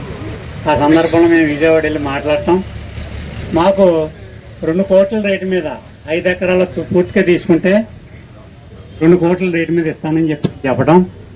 సరే మనం దాన్ని ఏదో అలా బయట వాళ్ళకి అమ్ముదామండి, 2 ఎకరాలు మనం మిగతాది బయట అడ్జస్ట్మెంట్ చేద్దామని చెప్పేసి అనుకుని కృష్ణదాస్ గారు నేను మాట్లాడుకున్న మాటలు, అప్పుడప్పుడు జరిగిన మాటలు. తర్వాత ఆ రకంగానే మేము వెళ్ళి మాట్లాడితే 2 కోట్లకి సెటిల్ అయింది. అడ్వాన్స్ లేదు, అగ్రిమెంట్ లేదు, ఏమీ లేదు, నోటి మాట, క్యాష్ పేమెంట్ ఇచ్చాక రిజిస్ట్రేషన్. ఆ రకంగానే మేము తీసుకున్నాం. మిగతా 3 ఎకరాలు ఇతర కృష్ణదాస్ గారి పరిచయాల మీద బయట వాళ్ళకి ఇచ్చారు. మనకు 2 ఎకరాల 10 సెంట్లు కళ్యాణ మండపానికి షిరిడి సాయ గోమ్మ చేర్చి తీసుకోవడానికి మనం నిర్ణయం తీసుకున్నాం 2 కోట్ల రేటు మీద. ఆ రకంగా ఆ సైట్ తీసుకోవడం జరిగింది. తర్వాత అది కొద్ది కాలయాపన అయింది. దానికి రకరకాల కారణాలు అనుకోండి. అది 20 సంవత్సరాలు ఎప్పుడైతే ఆలస్యమైందో ఈ అఫీషియల్గా కొన్ని ఇబ్బందులు వచ్చినాయి. అది అపోహలు, పార్టీ పరంగా అపోహలు ఉంటాయి కదా, దాన్ని మినిస్టర్ గారు అడ్డుపెడుతున్నారని చెప్పేసి త్రిమూర్తులు గారు ఆ రకంగా గొడవలు జరిగినాయి. మేము ఎవరు దాంట్లో ఇన్వాల్వ్ అవ్వలేదు. ఏం చేద్దంటే ఇటేపేమో కావాల్సిన పార్టీ, అటేపేమో కాపులు. దాని మీద మేము ఇన్వాల్వ్ అవ్వకుండా నోటలుగా ఉండిపోవడం జరిగింది. తర్వాత సందర్భంగా 2-3 సార్లు మీటింగ్ కూడా మా ఇంటి దగ్గర ఒకసారి చంద్రశేఖర్ గారు, మేము, రాయపేట రాజా గారు, పల్లంరాజు గారు వీళ్ళందరూ కూడా కూర్చుని సిట్టింగ్ చేసి ఇందులో ఫ్రాడ్ ఏం జరగలేదు, తిమ్మతులు గారిది ఏం తప్పలేదు, మనం ఇక్కడ కళ్యాణ మండపం కట్టుకోవచ్చు అట్లేదు అని చెప్పారు. పేపర్స్ అన్నీ కూడా ఆ రోజు మన ఇంటి దగ్గర ఓన్లీ కూటమి సభ్యులే కలిసాం. వైఎస్ఆర్ ఎవరిని పిలకుండా కూటమిలో ఎవరైతే ఉన్నారో జనసేన, టీడీపీ, బీజేపీ ఈ జనాలను పిలిచి మా ఇంటి దగ్గర డిస్కషన్ చేసి క్లియర్గా ఉన్నాయి కాగితాలు ఏ విధమైన అబ్జెక్షన్లకు అని తర్వాత ఎదరకు ప్రొసీడ్ అవ్వండి చెప్పారంటాం. మినిస్టర్ గారి దగ్గరికి వెళ్ళి అందరూ వెళ్ళి చెప్పాలని చెప్పేసి అనుకున్నారు ఆ రోజు. అయితే కుర్రోళ్ళందరూ కూడా మన గణేష్ గారు, ఇతర శివాజీ గారు, ఇంకా చాలామంది వెళ్ళారు, నామా వెంకన్న బాబు గారు, వీళ్ళందరూ 10 మంది దాకా మినిస్టర్ గారి దగ్గరికి వెళ్ళి, నేను ఎందుకు వెళ్ళానంటే అక్కడ తిరుమతులు గారు ఈ ఇద్దరికి జరిగే ఘర్షణలో ఆయన ట్రయల్స్ ఏం చేస్తున్నాడు, ఈయన ట్రయల్స్ ఈయన వేసుకుంటా ఉన్నాడు, కోర్టు వరకు కూడా వెళ్తున్నారన్న సంగతి నాకు టైట్గా చెవిలో పడ్డది. తీరా మనం వెళ్ళిన తర్వాత ఆయన ఏదైనా యాక్సెప్ట్ చేస్తే ఈయన కోర్టుకు వెళ్తే మధ్యలో నన్ను బుక్ చేస్తారని చెప్పేసి భయపడి నేను ఆ రోజు మీటింగ్కి రాలేదు. రకరకాలుగా అనుకున్నారు కానీ నేను వెళ్ళలేదు. తర్వాత ఆయన కూడా ఏదో క్యాష్ రూపకంగా కట్టండి, ఏదో చేయండి అని ఏదో అన్నారు. ఈ లోపలనే కోర్టు స్టే ఆర్డర్ వచ్చింది. స్టే ఆర్డర్ వచ్చాక ఈ గొడవలన్నీ కూడా ఆగినాయి. అపోహల మట్టుకు వీళ్ళిద్దరికీ ఉన్నాయి. పేపర్లలో మీడియాలో స్టేట్మెంట్స్ ఇచ్చుకోవడం అవి జరుగుతూ ఉన్నాయి. మేము నోటలుగా ఉండిపోయాం. ఎవరికది రిజిస్ట్రేషన్ మొన్న ఈ మధ్యన 1 నెల లోపల అవి అవ్వటం. తర్వాత ఆయన ఒక 50 లక్షల డిపార్ట్మెంట్కి కట్టమని అంటాం. దాని బదులు వల్ల మేము అందరూ సలహా ఇచ్చింది ఏంటంటే, ఏవైతే ఎకరం మనం దేవస్థానం తీసుకున్నామో ఎకరం 14 సెంట్లు ఎంత ఉండదు. ఆ ఎకరం 14 సెంట్లకి మింజువలే ఎకరన్నర భూమి కొనేసి అదే ప్లేస్లో భూమి దేవస్థానం అమ్మవారికి రిజిస్ట్రేషన్ చేసేద్దాం. మనకి సమస్య ఉంటే ఎమ్మెల్యే చెప్పింది కూడా 40 లక్షలు 50 లక్షలు ఇమ్మని అంటారు. ఆ రకంగా డబ్బులు పూర్వకంగా ఇవ్వకుండా ఎంత చెప్పారు కదా, 50 లక్షలు ఇమ్మన్నారు దేవుడికి.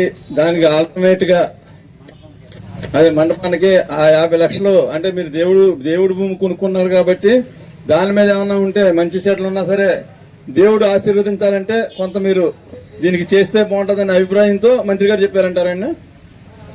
అది ఒక్కసారి కొంచెం క్లారిటీగా చెప్పండి. అది ఏ రకంగా చెప్పారన్నది ఆ రోజు వెళ్ళిన చెప్పాలి. ఇక గణేష్ గారు ఎవరు వెళ్ళారు, మినిస్టర్ గారు ఏమన్నారంటే అది యాక్చువల్లీ వాల్యుబుల్ భూమి కదా, ఆ వాల్యూ ఇప్పుడు బాగా పెరిగింది కదా, దానివల్ల ఎంతో కొంత మీరు దేవుడికి ఇస్తే బాగుంటుంది. అది కళ్యాణం చేద్దాం అనుకుంటున్నాము ప్రతి సంవత్సరం భీమరస్వామి టెంపుల్లోనే. వర్షం వచ్చినప్పుడు ఎప్పుడన్నా కళ్యాణం జరుగుతుంటే ఇబ్బంది అవుతుంది. అందుకని నేను అక్కడ షెడ్ వేద్దాం అనుకుంటున్నాను. ఆ షెడ్ నిమిత్తం మీరు 50 నుంచి 70 లక్షలు ఇవ్వండి. ఆ షెడ్కి మీ పాప కళ్యాణ మండపం, శ్రీకృష్ణదేవరాయ కాపు కళ్యాణ మండపానికి సంబంధించిన వ్యక్తులు ఇచ్చారని ఆ షెడ్ మీద మీరు రాసుకోండి. దాని నిమిత్తం మీ వాల్యుబుల్ సైట్ కాబట్టి ఆ 70 లక్షలు 50 లక్షలు మీరు ఇవ్వండి, ఆ పేరు మీరే పెట్టుకోండి అని చెప్పారు. ఇది వాస్తవమే. కానీ ఇక్కడ ఈయన కోర్టుకు ఆల్రెడీ వెళ్ళటం, అక్కడ ఇంజక్షన్ ఆర్డర్ స్టే ఇవ్వటం ఏదో జరిగింది.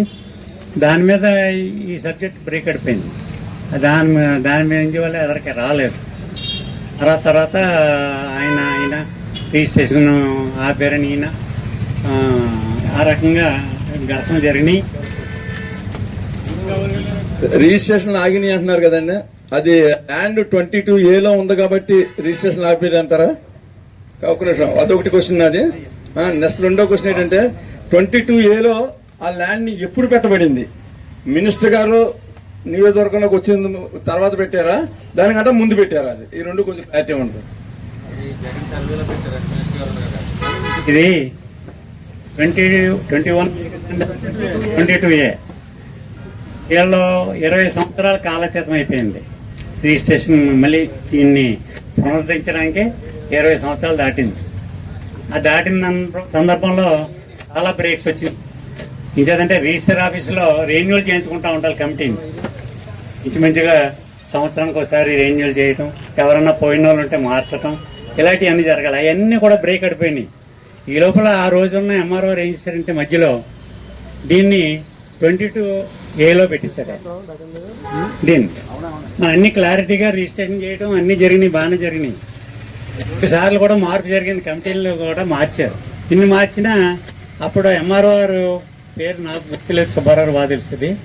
ఆయన దీన్ని 22 దాంట్లో పాడేశాడు.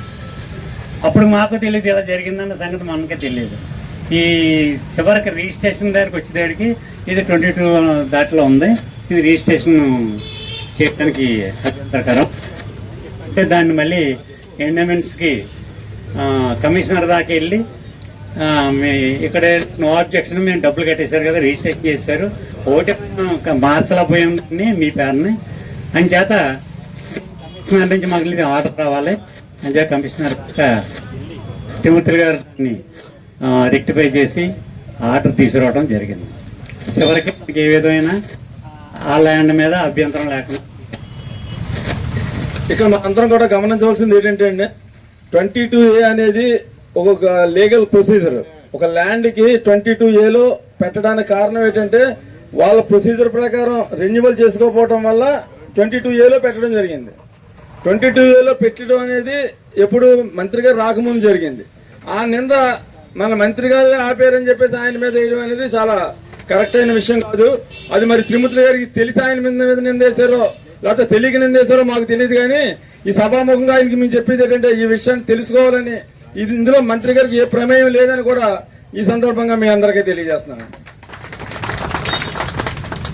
ఇవన్నీ అపోహలు, జరిగేది జరిగిపోయింది. కానీ చివరికి రిజిస్ట్రేషన్ ఏ విధమైన అభ్యంతరం లేకుండా ఆ స్థలం అమ్మటం, దాన్ని వింజువల్ల ఇక్కడ భూమికి పేమెంట్ ఇవ్వటం అన్నీ కూడా ఇంచుమించుగా ఒక నెల క్రితం, ఇంచుమించు నెల 6 మాసాల నుంచి జరుగుతూ ఉంది ఈ సంభాషణ.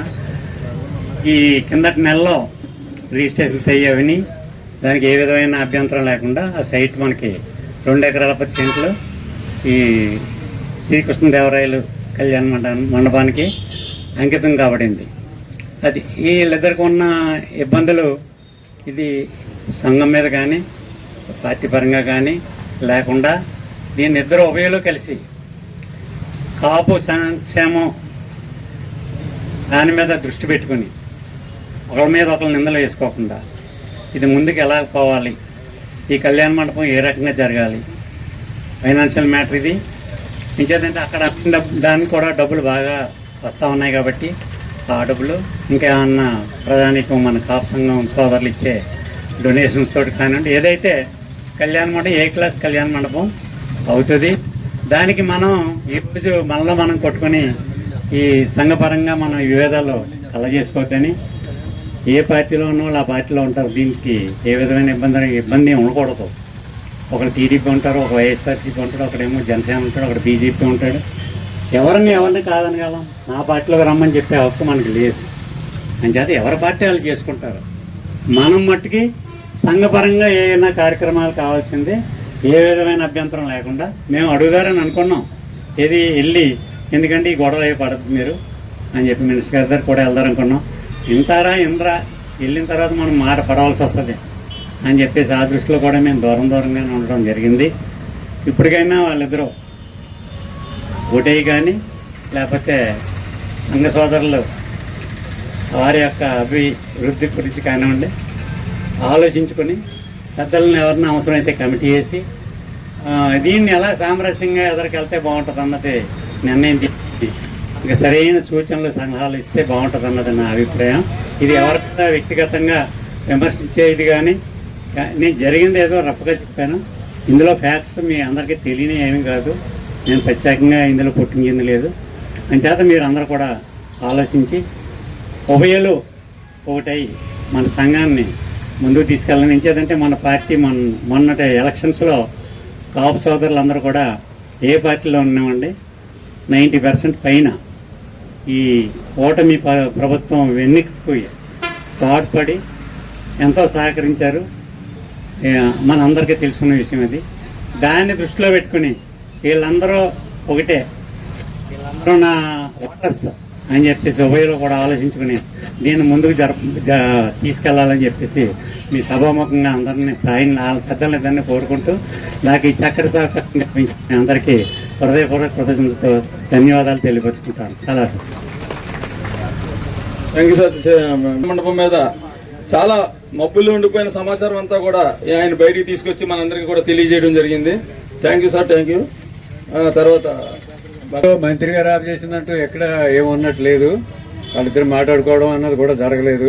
జరిగింది ఏంటంటే నాకు అర్థమైంది అయితే మంత్రి గారు ఒక 50 లక్షలు ఇవ్వండి అక్కడ దాక్సారు భీమేశ్వర గుడిలో ఆయన ఇస్తే కోరడం జరిగింది. అది మన కాపులందరూ అనుకుని ఇస్తే ఇవ్వడం లేకపోతే మాట్లాడేది వేరే సంగతి. కానీ మంత్రి గారు ఎక్కడ ఆఫ్ చేసిన సందర్భం అన్నది ఎక్కడ లేదు. అటువంటి అపోహలు ఎవరు పెట్టుకోని అవసరం లేదన్నది వీరభద్రగా చెప్పిన దాన్ని బట్టి మనకు అర్థమవుతుంది. కానీ ఆయన ఇంకా అపోహలు అంటే ఏమైనా ఉన్నాయేమో అనుకుంటారు, కానీ ఆ అపోహలు అయితే లేవు. నిజంగా అప్పుడు 22A పెట్టింది కూడా అప్పుడు వైఎస్ఆర్సీపీ గవర్నమెంట్ టైంలో అది మంత్రి గారి మీద పొలవడం కూడా చాలా అన్యాయం. దాన్ని చూసుకుని వాళ్ళిద్దరి మీద ఇంకా అభిప్రాయ భేదాలు ఉన్నాయి, వాళ్ళిద్దరూ సరి చేసుకోవాలి, వాళ్ళిద్దరు కూర్చోవాలి అనుకోవాల్సిన పరిస్థితి నాకేం కనబడలేదు. వాళ్ళిద్దరి మయంగానే రచ్చ జరిగినట్టు కూడా లేదు. క్రెడిట్ వచ్చి మంత్రి గారికి చెప్తే ఆయన ఏదో కోరాడు అంటే గవర్నమెంట్ సైడ్ నుంచి మన సహకారం గురించి వీళ్ళు వచ్చారు కాబట్టి వీళ్ళకి రేటు పెరిగింది కాబట్టి వీళ్ళు ఎంతో కొంత వీళ్ళని అడిగి ఈ రకమైన డెవలప్మెంట్ చేపిందామని ఆయన అడిగాడు. అంచేత అందులో ఆయన బ్లేమ్ చేసిన పనే లేదు. మన అందరికీ నచ్చితే ఇవ్వచ్చు, లేకపోతే లేదు సార్ మా కళ్యాణ మండపం సరిపోవటం లేదు కాబట్టి మీరు అది కోరుకోవద్దు, మీరు అధికారంలో ఉన్నారు కాబట్టి అక్కడ షెడ్ సంగతి మీరే చూసుకోండి అని చెప్పొచ్చు. అంతేగాని దీన్ని ఏ రకంగా ఆయన మీద రుద్దవలసిన అవసరం లేదన్నది నా అభిప్రాయం. Thank you very much.